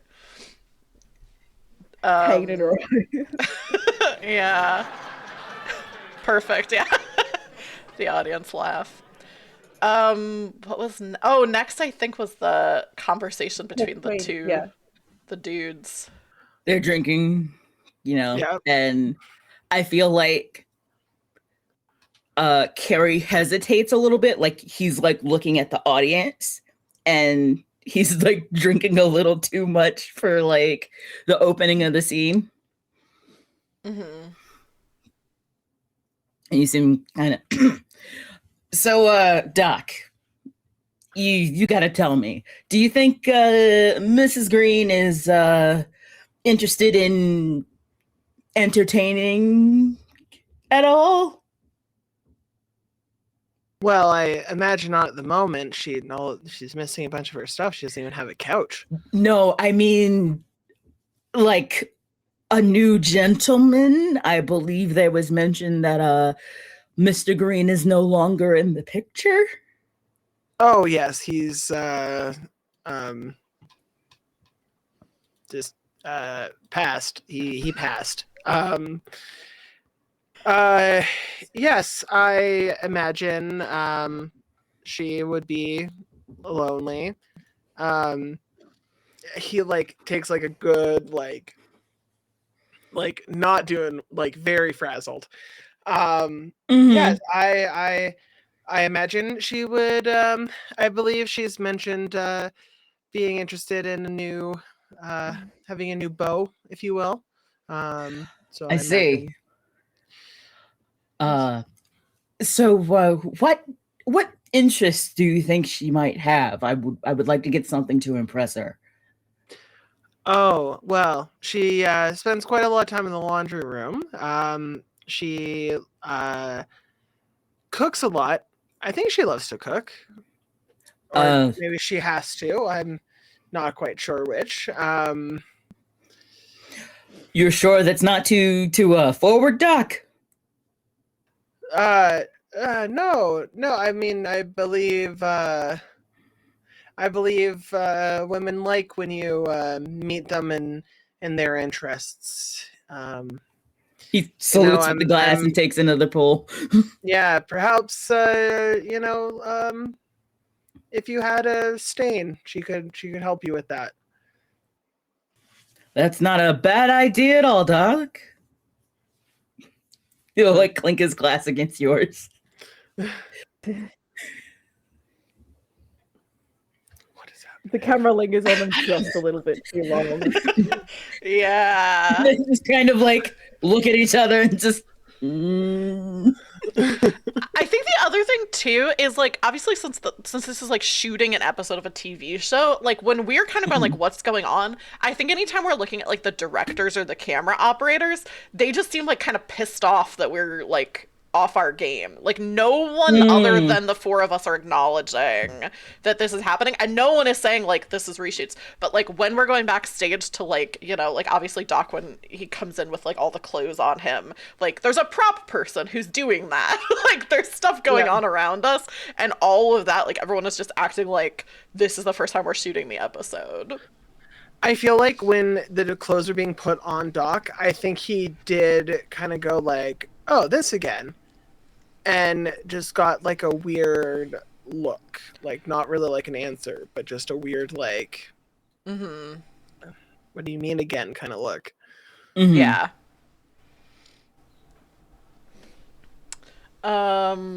Great. I think Did we hit the timer for this one? We have. Oh, Oopsie doodle. I didn't on the thing, but we have 8 minutes or almost 9 Oh, minutes. okay. Oh, Sorry, Okay. I thought I thought I hit it in playing cards, but I didn't. I only hit it on the overlay. So I think last thing we have is the Salesman. salesman. So yeah, Ree, to take it away. So the knock. Hello, Harry Hoover from Henry Hoover calling. Hello, come on in. There's no man of the house. Hey, didn't we shoot this yesterday? His eyes just flick over. Hello, Florence Green. My name is Harry Hoover with Henry Hoover, and it seems to me like you've just moved into your house, and I was wondering if you had anything in your house that was missing. I think I like call this actor by like his name, not the character name. So I'm like, Craig, what the oh, yeah, it's funny. It's funny if it's another H name. Maybe Hank, even though that is Yeah. just the same as Henry. Hank, I'm asking you, like, didn't we shoot this yesterday? Is this a reshoot? I'm here to introduce. His like eyes like flick again. He hasn't blinked this whole time. Let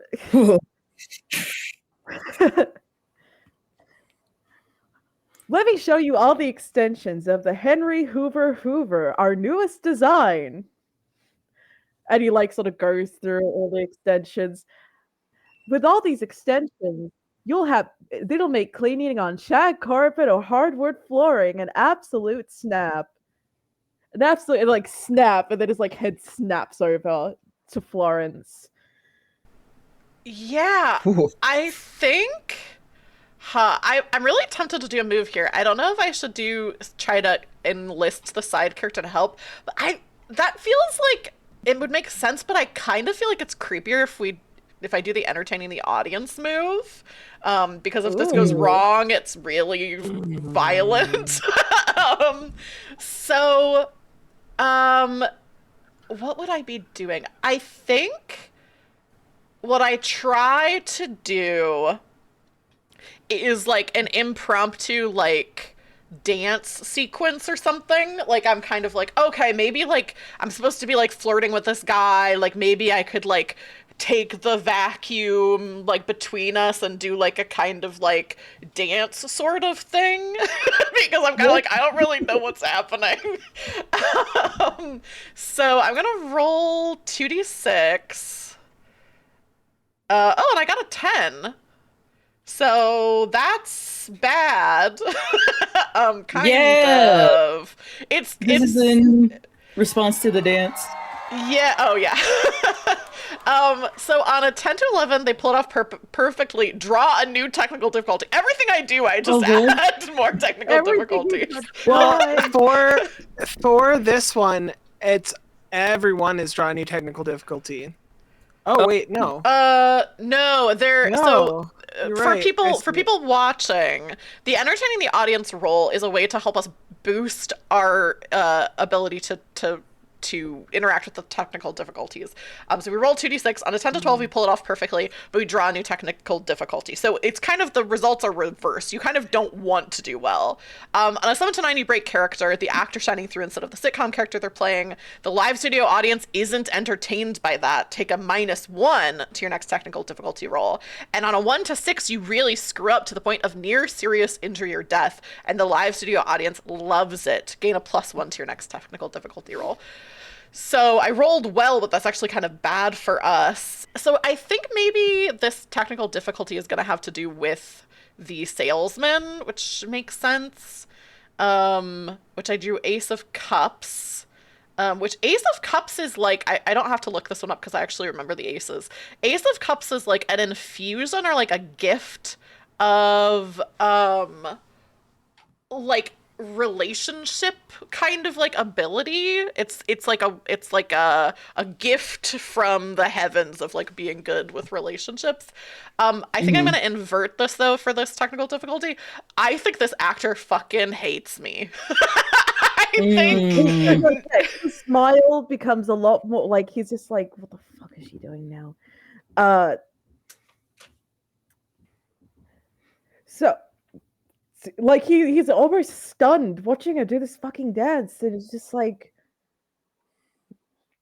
um eh, there's not a man of the house, so maybe I wish I could offer you a seat, but the couch hasn't arrived yet. well, moving can be really dusty work, and nothing clears dust like the Henry Hoover vacuum cleaner.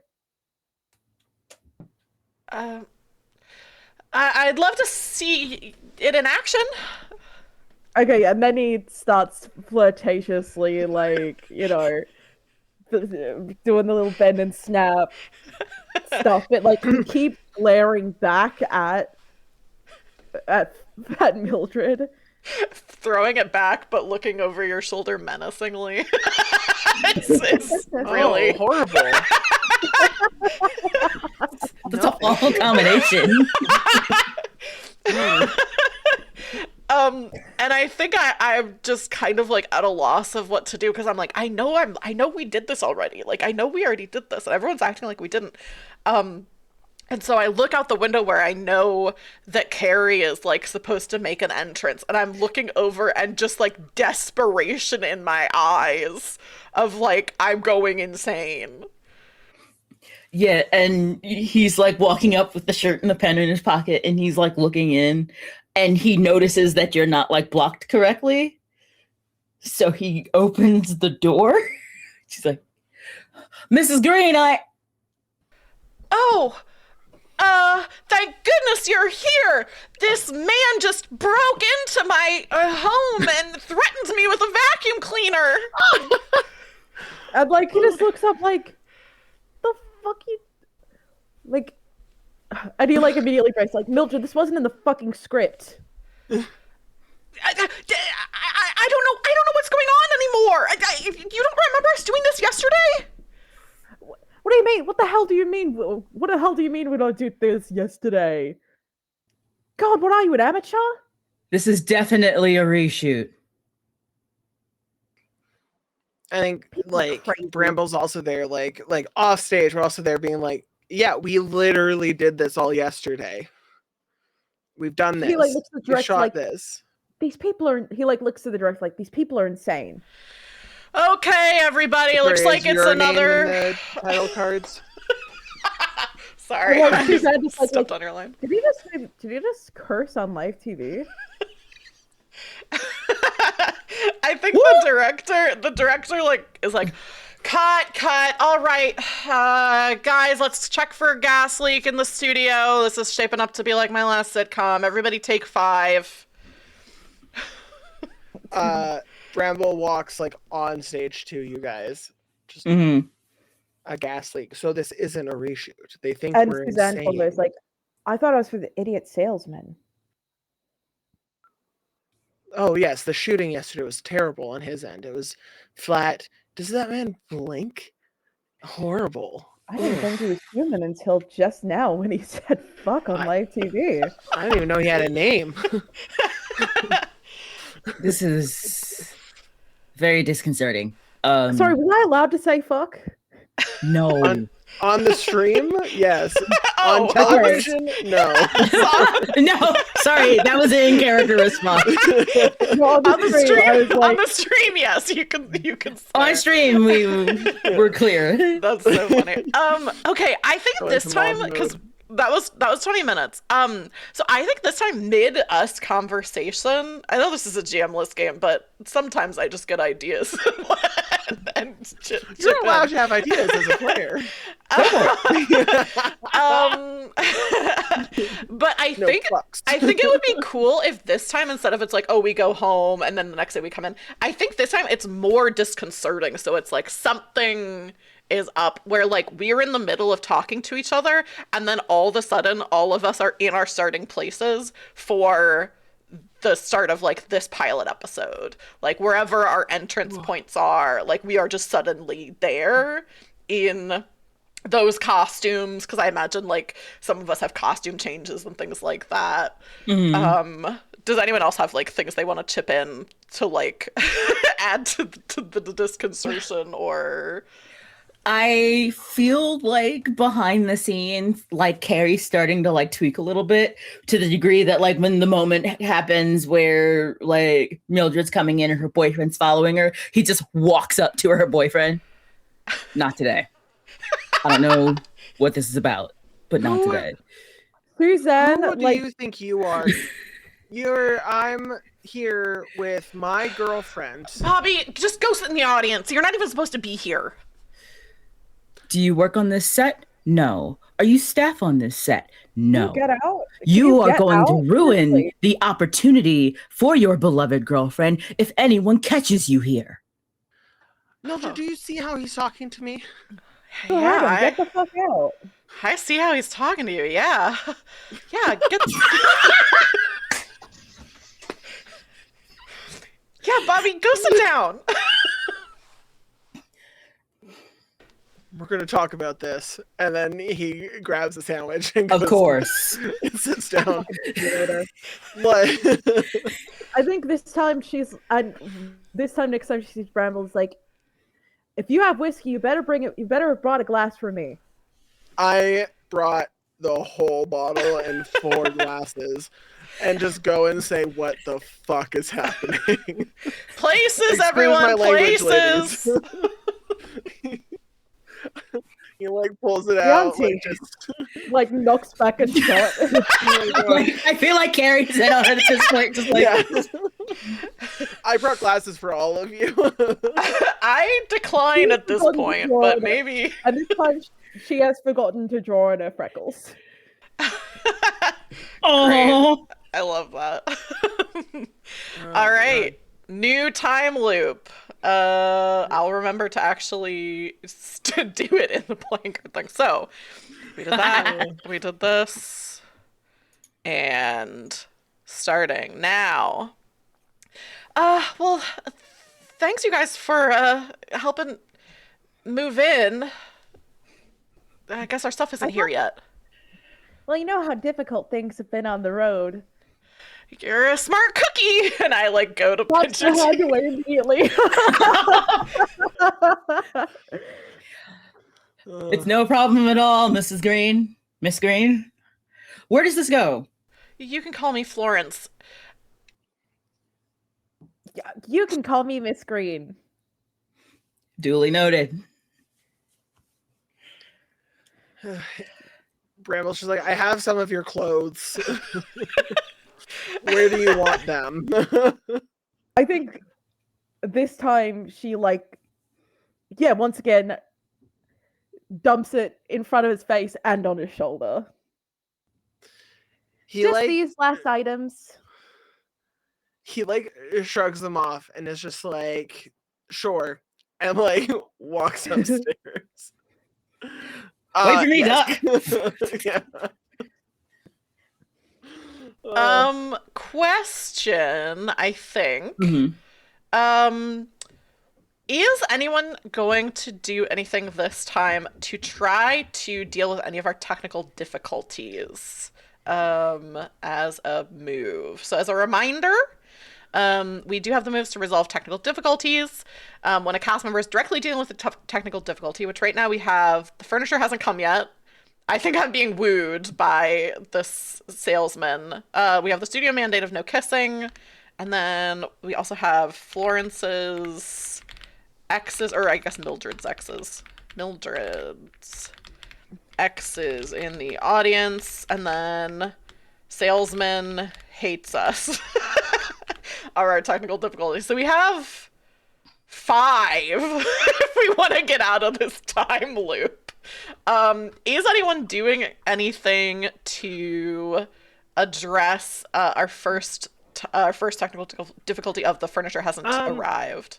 yeah, maybe I will. Maybe I'll say like I'll drop like all of the clothes instead of like as he's going upstairs. It's like actually, let me go make a phone call and see if I can't get this furniture sorted.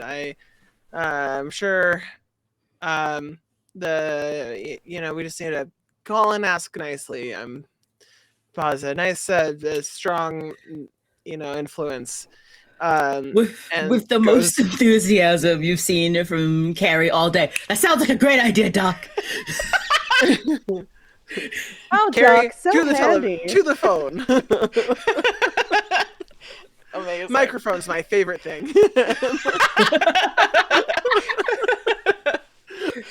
And like goes in, and then I think instead of actually calling, he just goes to where the props are for like more of the stuff, and is Yeah. like, you and you get on stage, and they like probably try to stop him.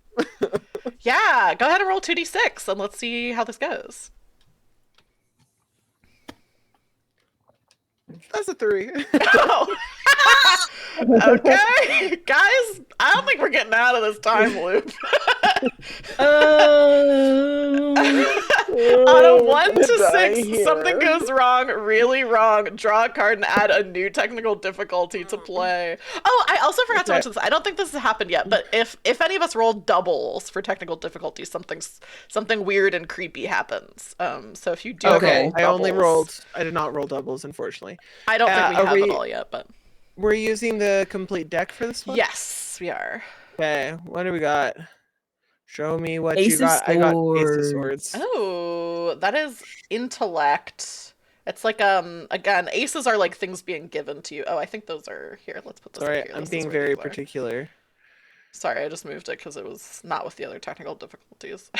Oh, okay, cool. These are over here. Okay. Yeah, Ace of Swords is like a gift of like intellect and reason being given to you, at least in the upright position.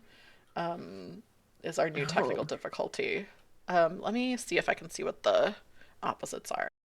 Okay, upright keywords are clarity, breakthrough, new idea, concentration, vision, force, focus, truth.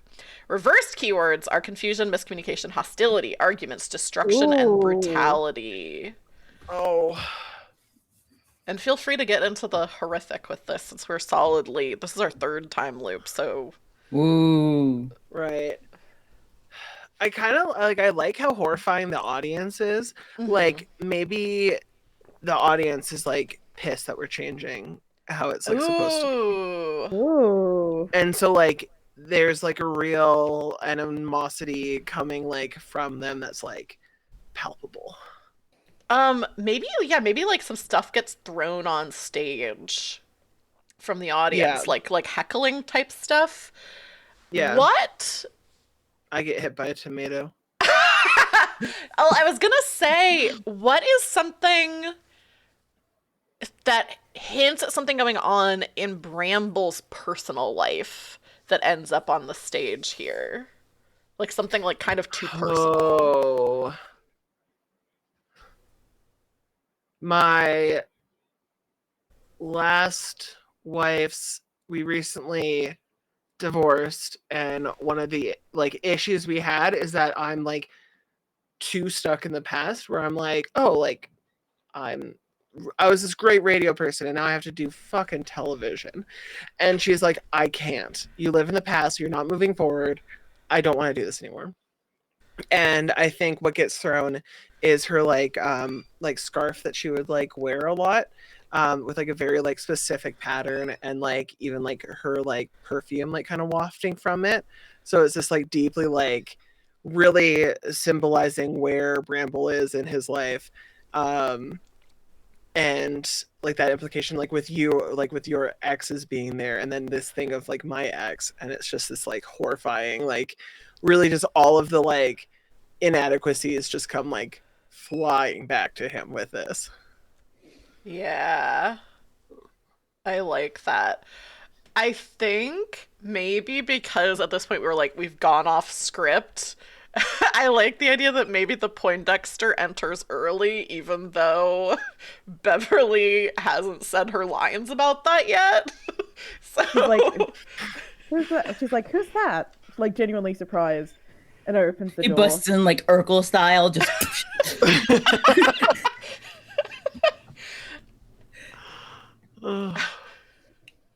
he's got like flowers in his hand that he hasn't had a chance to show because he's always been behind the door. yeah. Norton, hi. Hiya, Bev. You look ravishing today. He looks a little miffed. He's got like one of those like. Do they have clear bandages yet, or do they have like the flesh tone one? Is his nose reset? Oh, because it's a different timeline? That's a good question. Okay, so one thing with the episode that I don't think has come up yet, but with the side characters, they don't remember the time loop stuff, but there is something that, like, if something happens to them, they might kind of, like, instinctively, like, flinch. Like, they don't remember it, but, like, so, like, if something violent happens to them. So he could have, even though the actor... Yeah. I think he came in the door so she couldn't shut it on him again. Yeah. Like just basically bust in. Yeah, I love that. Yeah.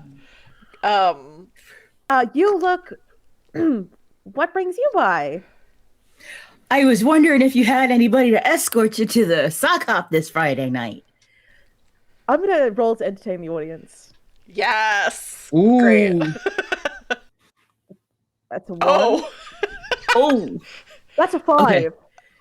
Oh, exactly what I wanted to Okay. happen. He cold cocks him. Crazy just gets hurt again. Okay, so on a 1 to 6, you really screw it up to the point of near serious injury or death, and the live studio audience loves it. Gain a +1 to your next technical difficulty roll. Sorry, it's not less like a screw up, but people like, oh, I remember the audience really liked it when he got hurt. Bam. Yeah. Scout, how is this like worse than what was intended? Like, how is this injury like more horrific? I think I'll throw it to you. Okay, so I think what happens is that he's this is dark. Go for it. Go for it. So he gets hit and kind of reels back a second, and he like stumbles and like hits his head on like the little entryway table that's there, and just like it like kind of like starts to roll over in that reflex, but like clearly he took a hard enough hit that like it's not quite working, so you see him just kind of roll over a little listlessly. And you hear like the and the audience, like, she like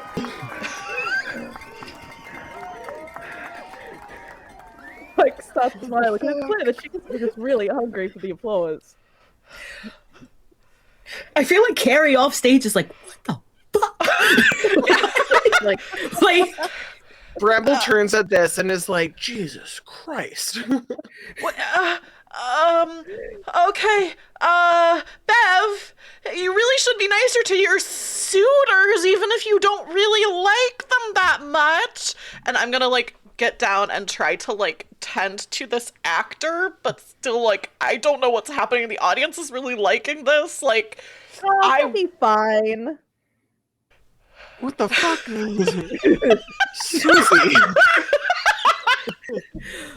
I think you can hear Bramble off stage just go, Jesus Christ, Susie.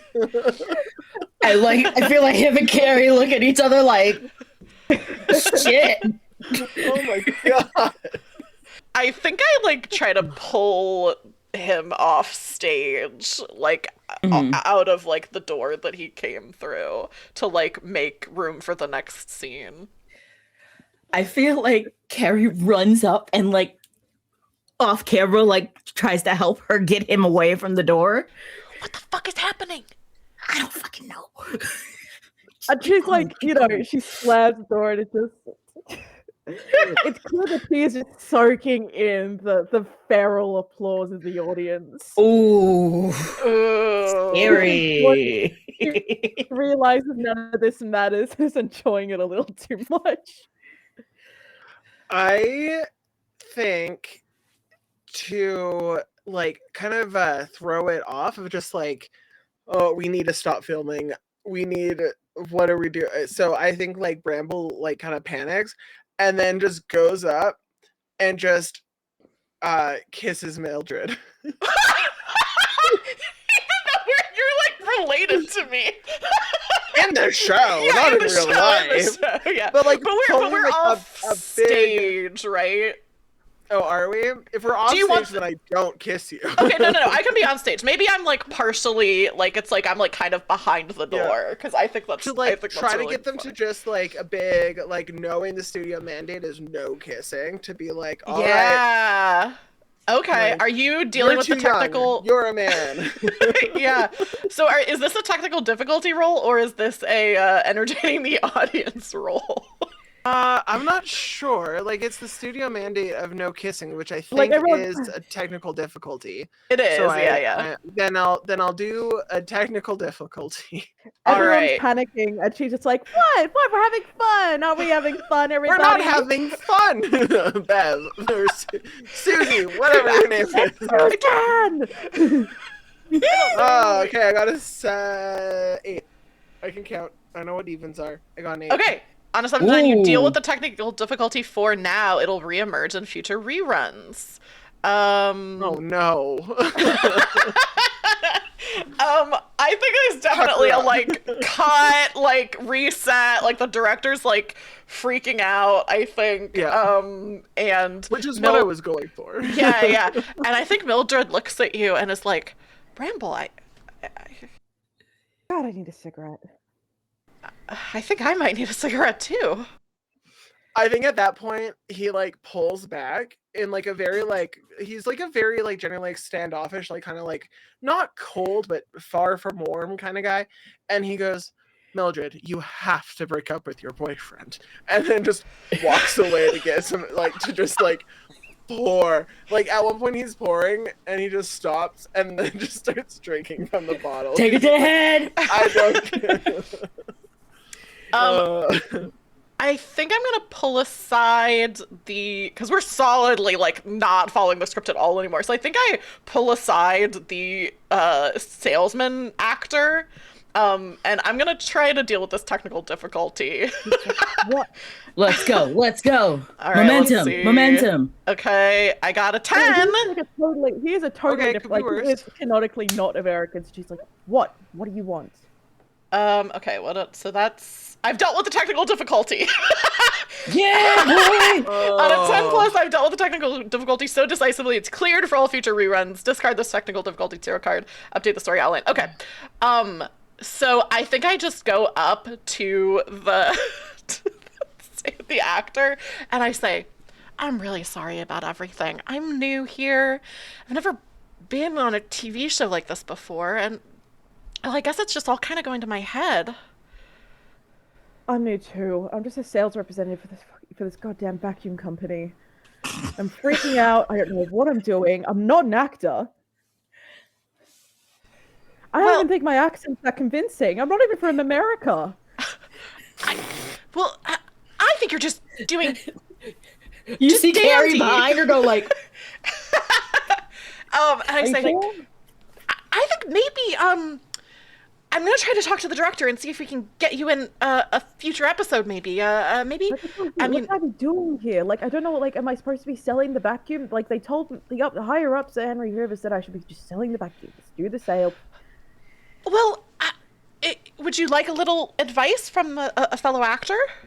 Please, oh my God, Behind freak me out. him, behind him, you see Bramble going. Oh, blink! Telling him to blink Blink. I should blink. How often should I blink? a little more often than you have been. But I think if you look at the subtext of the scene, Huh? I think the salesman is kind of into Florence. Like they're kind of setting you up as a foil for Dean, you know, the leading man. Okay. Okay. So maybe next take you could you know, be a little bit more sensual. Okay. Yeah. All right. Sensual. I can do that, I think. All right. And blink a Yeah. little bit. Okay. And blink. And blink. Okay. Thanks, mate. And he clapped her on the shoulder. Amazing. I feel like Carrie kind of like gives him a bit of a look because of the strong clap on the shoulder to a woman. Like, that's so funny because that's also an echo of in the sitcom Carrie sees Florence and the salesman interacting and like over, you know, looks at. So that's great. I love that. I think Bramble nudges Carrie when that happens. he's like, shove it. Like, it's real quick, but he's smiling. Like you can see him kind of like, shut up, stop it. He can't blink though, so I don't. Can you imagine that in bed? Oh my god. He looks at Carrie. He looks at Carrie and like gives him a little wink. He salute with the glass.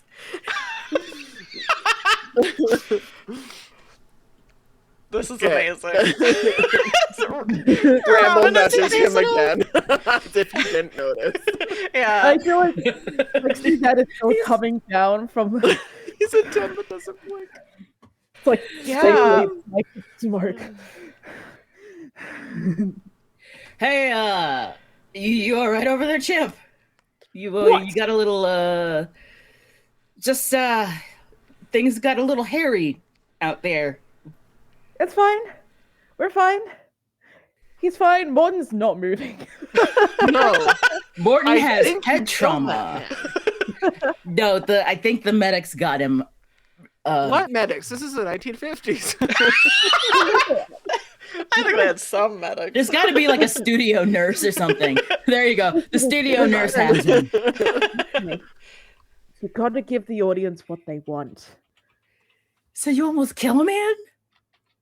Gotta give the audience what they want. When I was in the tap dancing billionaire, I almost lost my pinky toe. But the How crowd on earth did you almost lose your pinky toe in the tap dancing billionaire? shoes. I could My feel the God. blood filling up in the tap shoes. I never felt such a rush. Thank God for radio. And we reset. And it's another time loop. This is probably, looking at the time, this is probably going to be our last time loop. So now we just have, the furniture hasn't come, no kissing, I think I'm being wooed, I see my exes in the audience, and the audience hates us. So... The audience hates you guys. They love me. You're associated with us, so never forget that.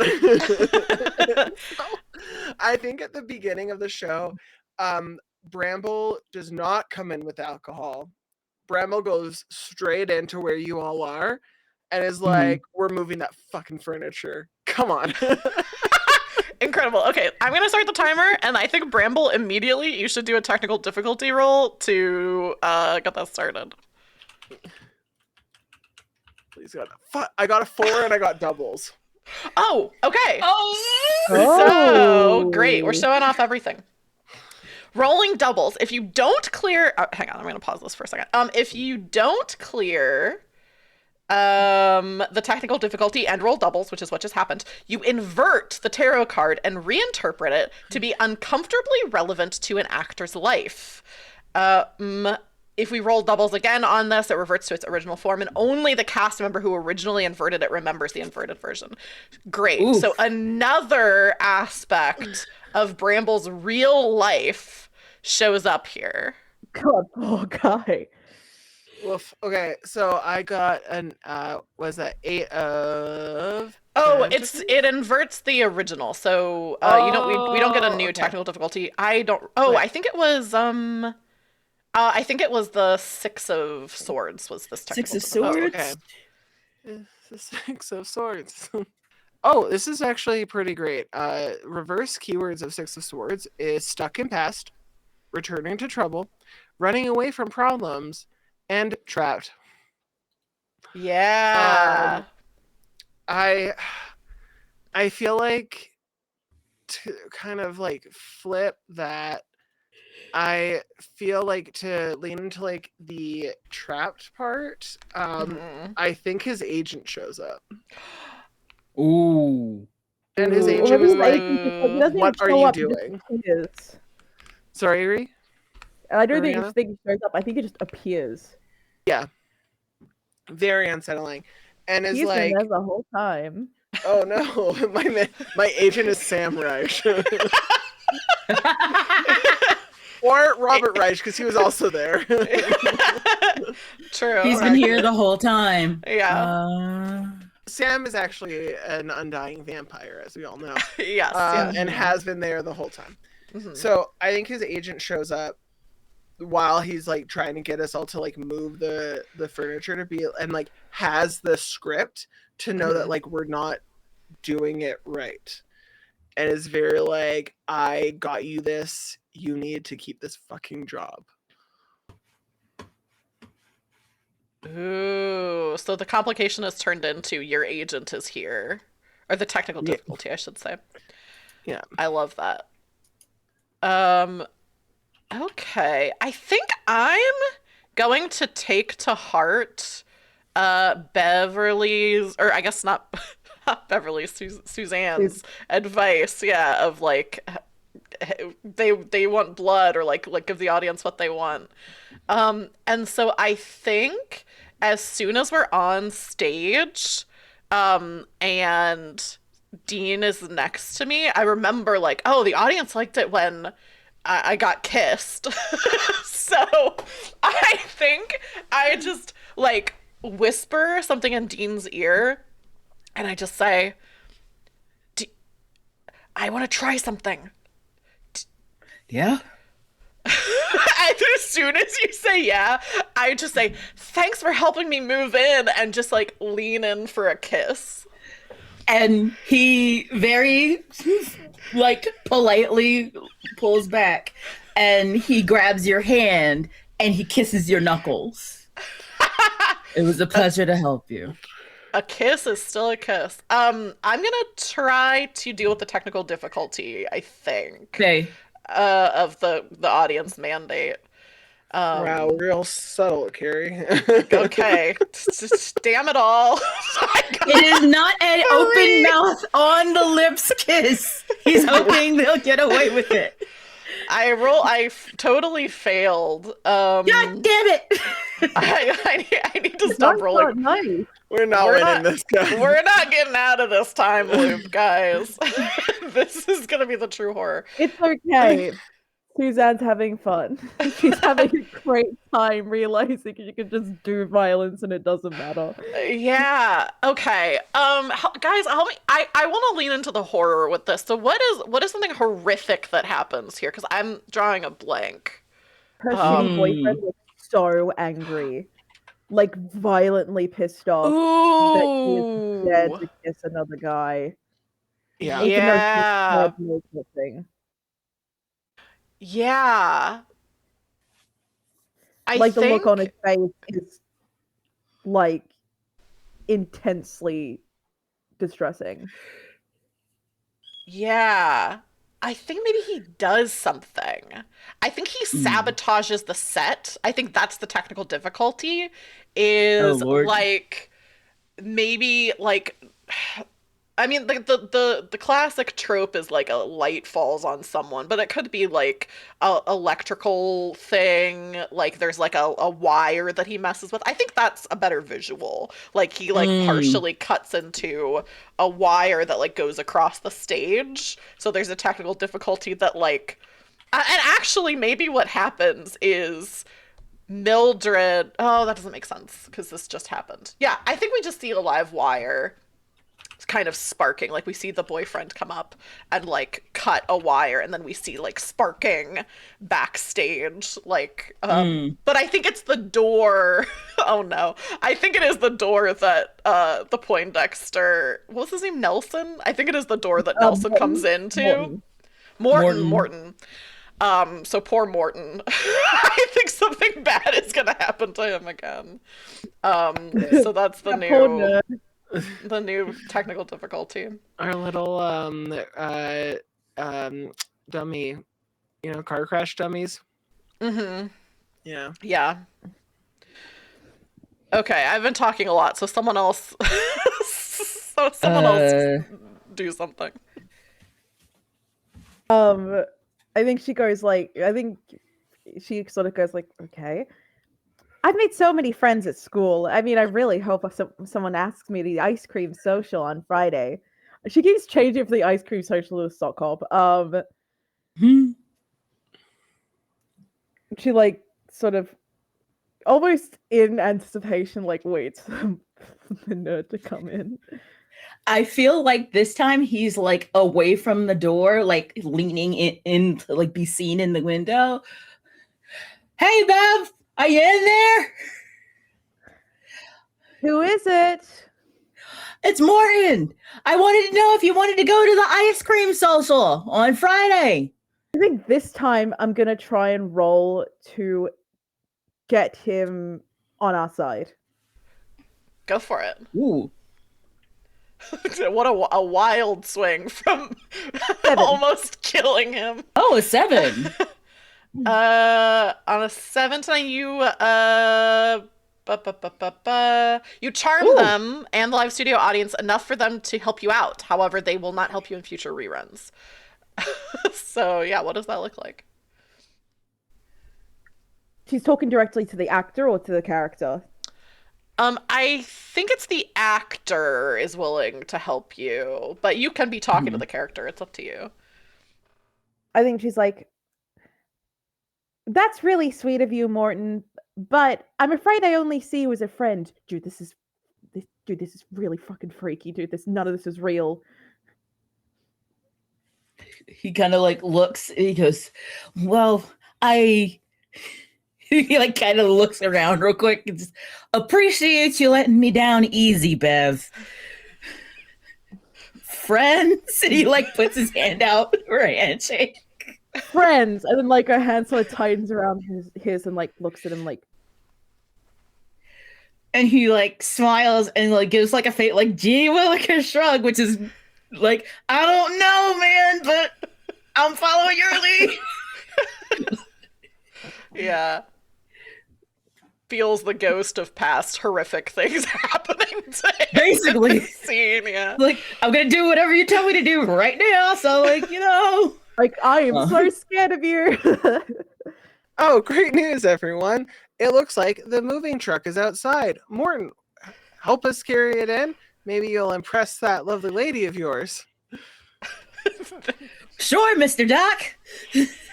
Perfect. So let's go get those boxes that are waiting outside. Great. Carrie? Goes to past concussions.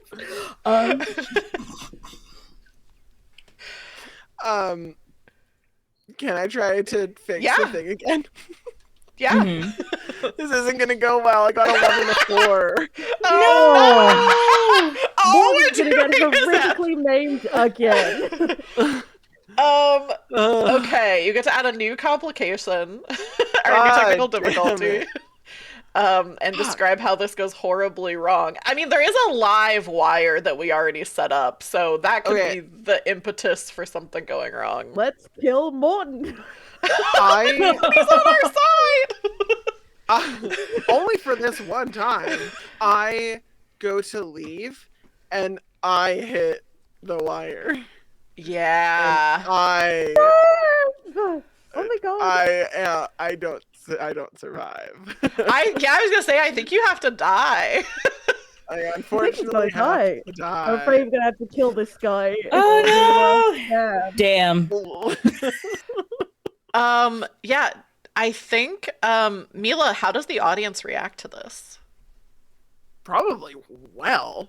Sounds based wild. on how they've reacted in the past, I Yeah. think the audience is hyped. I think we have to roll to do this, but if I could roll, I would say that the audience is like more on our side. The audience like of us has gone up. Maybe not Yeah. fixed, but up. They're like hyped that one of us died. Yeah. Especially me, because I was fucking with some stuff recently. So they're like, yes. Kill Yeah. him. Um, I don't think I drew a card for a technical difficulty. no, you didn't. So draw a card, and then so your character dies. What is the on? If we were playing another loop, what would the technical difficulty be related to this? What is a 2 of sticks? Is that what I'm looking at right now? Wands, but yeah. All right, we have planning, first steps, making decisions, leaving comfort, taking risks, and we have Ooh. bad planning, overanalyzing, not taking action, playing it safe, and avoiding risk. I don't know that we've done that. I mean, one of us died and another one almost killed someone. Yeah, but this could be like in the future. Maybe the complication is Bramble is like afraid to do anything to change the status quo because you remember dying. Yeah, absolutely. Yep. So Bramble, the audience is like going crazy, going sicko mode. Bramble is dead on the ground, like visibly, obviously dead. I think think that briefly snaps Suzanne out of her blood, like just. Holy. Oh, shit. Doc? And immediately Bramble? Carrie will kind of try to usher the women away. She like slaps come on, him away. ladies, Like, this isn't, you shouldn't you shouldn't have to see this. She immediately like slaps him away, like north of. Holy shit. This is a nightmare. This has to be a nightmare. What is this? Is this some kind of joke or prank? This is. You all know that this is happening over and over and over again. It's not just me, right? It's not just No, you. this is happening again. Does that mean he'll come back? I don't know. We have to finish the episode. We have to finish the episode to see that. We're gonna be missing a scene. Bramble and Dean are supposed to have like a Doc and Dean are supposed to have this whole conversation. But if we can't do that scene, then can we finish the episode and start over again and Bramble's alive? I think we need to try your plan from earlier. I kiss you.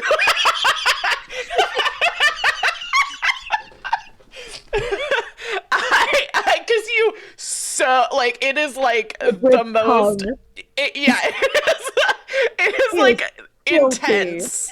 Yeah, it is an intense It's like an kiss. play going up. She's like, damn, Mildred. She's not like, damn, Mildred. God, I guess I should try to do this as a technical difficulty. I fear I will fail. No, believe in the heart of the cards. Believe in the heart of the cards. Okay, you. I believe. I got a 9. Is that good? I think it's good. Oh. I For now, we dealt with it for now. That's progress. So technically, I'm gonna maybe bend the rules a little bit pending Ree's approval. Ree has a +1 to technical difficulties. Take it. Yeah. Okay, cool. It's yours. I gift it to you. Great. So I think to show that Suzanne is involved somehow, how does Suzanne react to this? So how are we supposed to fix the mandate? Like, this kiss will just get rid of it. I think on the next. Obviously, we're not playing another loop, but if we were to play another loop, like, we would be allowed to kiss each other. Like, that would be changed, I think. The studio, the audience is so pleased that someone got actually murdered. They don't care anymore. What a wholesome family moment. Yeah. She's like saying, she's like obviously like really strained, but just like, ah. Yeah. Yeah, I love that. So the audience is like kind of like tentatively cheering. I think there's some oohs and ahs. I think Mildred is first obviously into the kiss. Yes, we have the applause. Mildred is first into the kiss, but then I open my eyes and I can see in the audience, I still either are there or aren't there a bunch of my exes. And so I think, Carrie, you feel me kind of like stiffen up like in fear, and I like take a step back and look at you very like scared. And he looks a little confused, and you see him look out into the audience to track where your boyfriend is. Yeah, who I think maybe isn't there since he's sabotaging the set. And he'll just very quietly go, I don't think he's here, you're fine.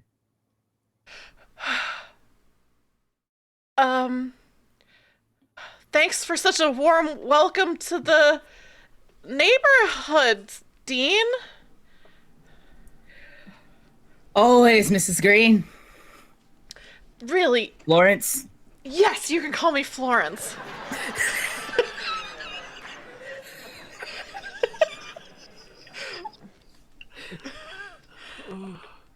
I think the salesman has to come in. Amazing. Greetings and salutations. And I feel like they both turn to look at him. He's like, How you doing? good day to you. And he'll kind of step back to like an appropriate distance. My name is Harry Hoover with Henry Hoover Vacuums. Enchanté. And kisses her hand. Oh. I think it's like an embarrassment of riches all of a sudden. And I like say like, oh, thanks. There's not really a man of the house. Come on in and show me your.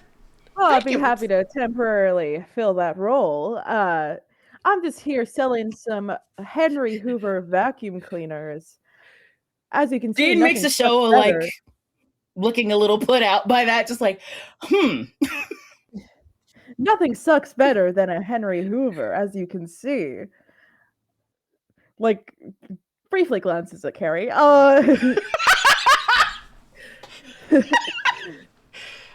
that sure With all these is a. extensions, whether it's shag carpet or hardwood flooring, nothing will get the job done like a Henry Hoover vacuum cleaner. That sure is an impressive piece of machinery you got there, Harry. It sure is. But granted, nothing is as impressive as this lovely lady. Clear with no man in the house taking charge for herself. Can your vacuum cleaner do anything with I like kind of my head over towards the dead Bramble's dead body on the stage. Like Freethy is like, oh, I mean, he remembers to blink. Of course, there's no mess that the Henry Hoover vacuum cleaner can't clean up. And like winks and sort of like rolls this giant cumbersome vacuum cleaner in front of the dead body. Amazing. And Like, that this is actually, that's the 20 minutes for this time loop perfectly. Yes. It's counting down to one. So we're still stuck in this time loop, but I don't think have time to do another one. Yeah. So I think we do have time though to do like kind of that opening scene again. So I think like we reset back to like the beginning of this time loop again. What is our sort of outro for this stream? But This time not our Suzanne characters. hasn't painted on her freckles or tied up her hair, so she's looking more like just a grown up in a teenager's outfit.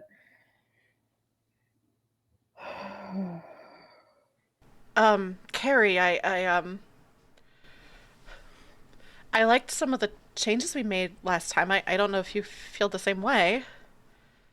Like immediately she's like, Oh, honey. I I appreciate the creativity with which we approach the situation. I think Bramble's gonna come in at that moment to save Just Jerry. about to ask, is Bramble alive again? I fucking died. Oh, I You died. died. You oh my god, I'm fucking so died. glad you're here. What did you see? Someone mentioned me. Do you like the changes? I died. It's- I was electrocuted. What was it like? Bad. Terrible. Oh my god. You've seen It's a Wonderful Life. Nothing like that. well, You I did. almost got the part of the daughter in It's a Wonderful Life. Oh, Zuzu? But at that point, But you didn't. but I Oh. fucking didn't. And I'm here with the, what the hell is this? Oh my god. I think I Why are we gave here? someone brain damage. Oh, you absolutely did. Why are we here? Let's go. We don't. If this gets reset, we can shoot it again tomorrow. We can just fucking leave. We. This is a whole bottle of very alcoholic alcohol. We can just go. We don't have to do this again. We can take a break. I could not die. Alrighty. Also, Let's, you have to leave your boyfriend, Mildred. really? Like, actually, yes, you have to leave your boyfriend. He's Oh, a piece of shit, God. Mildred. Okay, if we ever get out of this episode, I'll break up with my boyfriend, okay? And Break up with him in every episode. Break up with him every time. Just in case. Do it for fun. Do it for practice. You know what? Kill You know what your the crowd would boyfriend. love? You know what the crowd would love?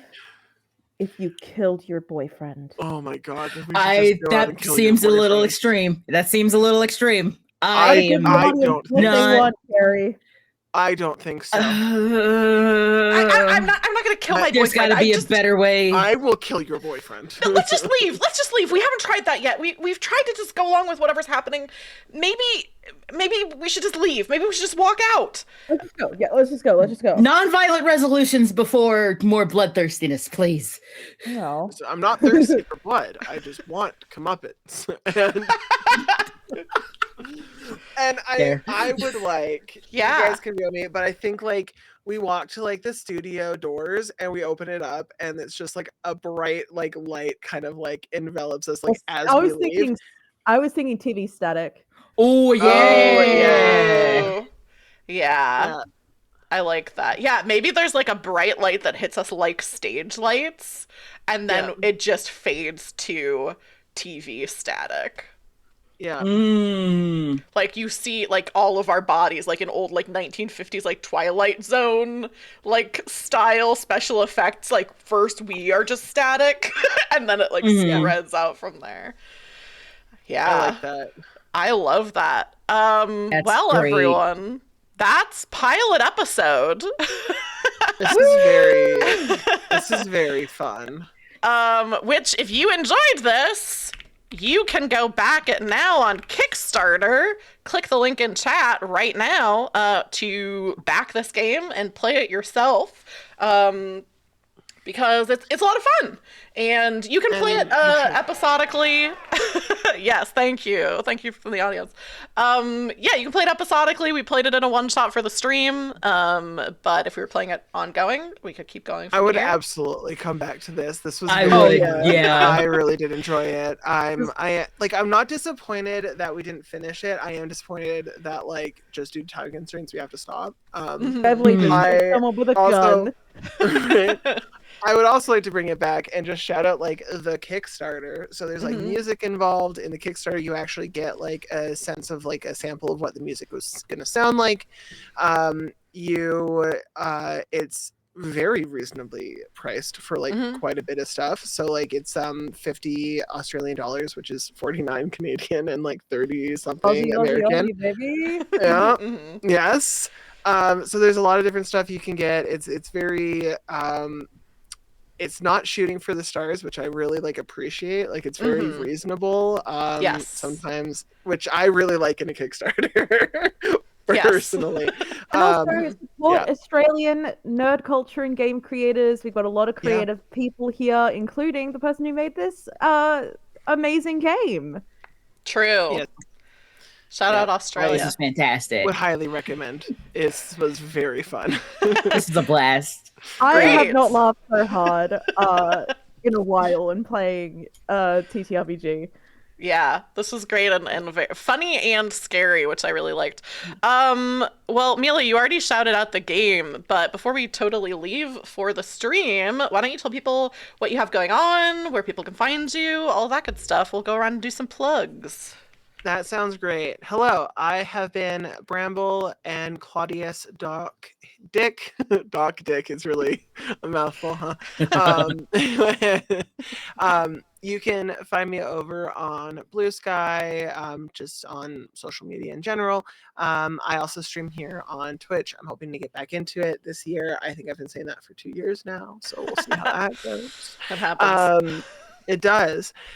And you can also find me over in Taylor's Discord, which is very fun. I'm going to shout out the fact that I have clown nails because I'm very happy with them. Nice. Yeah, look at that. Great. Yeah. I'll shout this game out again. Yeah. You should back it. Back it. You should back it. Ree, tell us about where we can find you, any other stuff you got going on that you want people to know about. So I am also on Twitch, but I don't really use it. My sort of online handle for the advertising is like my X name, and I try to use it as much as I can. But at the end of the day, my full name's pretty easy to Google because of my work with Collider. I have a Substack, which I am hoping to add more to. At the moment, I have a couple of biographical things on there that I really, really liked working on. I will be live streaming and doing some color commentating for roller derby events throughout the year, hopefully, which will be a lot of fun. But mainly, it's my writing work. You know, I've got a LinkedIn, I've got an X. I should probably get on Blue Sky, an Instagram, but mainly a lot of my work at the moment is coming from my Substack. So please check that out. Check out what I already put up on there, and hopefully, I'll be adding more in the future. And maybe I'll start streaming too, because this has been absolute oodles of fun. Yeah. I have recently learned from the guy who took a photo in my advertising, RXA Photography, that was part of a Kickstarter project as well. So I know how gratifying it is to support something and see it come to fruition. So yeah, and definitely support small game creators, support Australian creators, because we could really use it. So yeah, I've had so much fun. Obviously, it was super nice to play with Scout for the first time, but I've played with Mila and Taylor in the past. But you were great. I've had so much fun. Yeah, this is great. Speaking of Scout, what else do you have going on? Where can people find you? Oh my goodness. Okay, so I am Scout Monroe, also known as Neon Saline. That's neon like the light, saline like the drip. You can find me on Blue Sky at neonsaline.com. That's also my actual website. That's very important because all of my announcements for the rest of this month are going to be up on Blue Sky. However, in the next 24 hours at midnight, I am going to be playing Daggerheart for the Roll for Sanctuary charity stream. We just hit $3,000 raised for Racist Texas, which helps support socially and legally immigrant families. I think that means we can support up to 6 separate families right now, because I think the largest amount you can do is like 500. So that's 6 families that we are able to directly support that are immigrant families. Hopefully we'll raise more over the course of the weekend. We still have another day of donations. So if you want to come by and support, there's a raffle with a whole bunch of folks like Paizo and like Artalassian Games and Green Ronin Games and Dispel Dice. You should just come through and check it out and maybe throw a couple dollars at races so you can help people, you know, get safe in this country. I am also going to be on Magic the Dungeoning, which is a Magic the Gathering inspired D&D game on Sunday evening at 8:30. Hopefully I will sleep between those two events. We will Who find needs out. it? I have to have a lot of caffeine. I'm also running Monster Hearts on Valentine's Day over Ooh. on my friend Jack's channel. That's Meister Hypester. I'm going to be back on I'm going to also be on the Pocket Dragon Pub on Monday night, where we are going to play our Brilliant Ruin, which I'm very excited to play. I'm back on. I just go to Blue Sky. There's so much. I have an interview show that's going to be on my channel with a friend of mine. I'm going to have my first guest, and we talk about tabletop RPG stuff. So I'm looking forward to that. That's going to be like the 20th. Numbers are an illusion. Time is fake. That's where I'm at right now. Oh yeah, we just had like 4 time loops, so that makes sense. Thank you so much, Scout, for being here and putting it into your busy schedule. Really Thank appreciate you so much for having me. Like, This you was guys are great. always great to play with. Thanks everyone so much for watching. Thanks Robin for hooking me up to do this stream. If you're watching, go back to Kickstarter if you haven't already. And thanks all of you for playing. This was so much fun. Do you want to say goodbye to chat and goodbye to the YouTube VOD? Bye, Goodbye, everybody. Goodbye, Chat. Chad. Goodbye, Goodbye, YouTube YouTube VOD. Goodbye. Goodbye, everybody. Goodbye, lovely audience.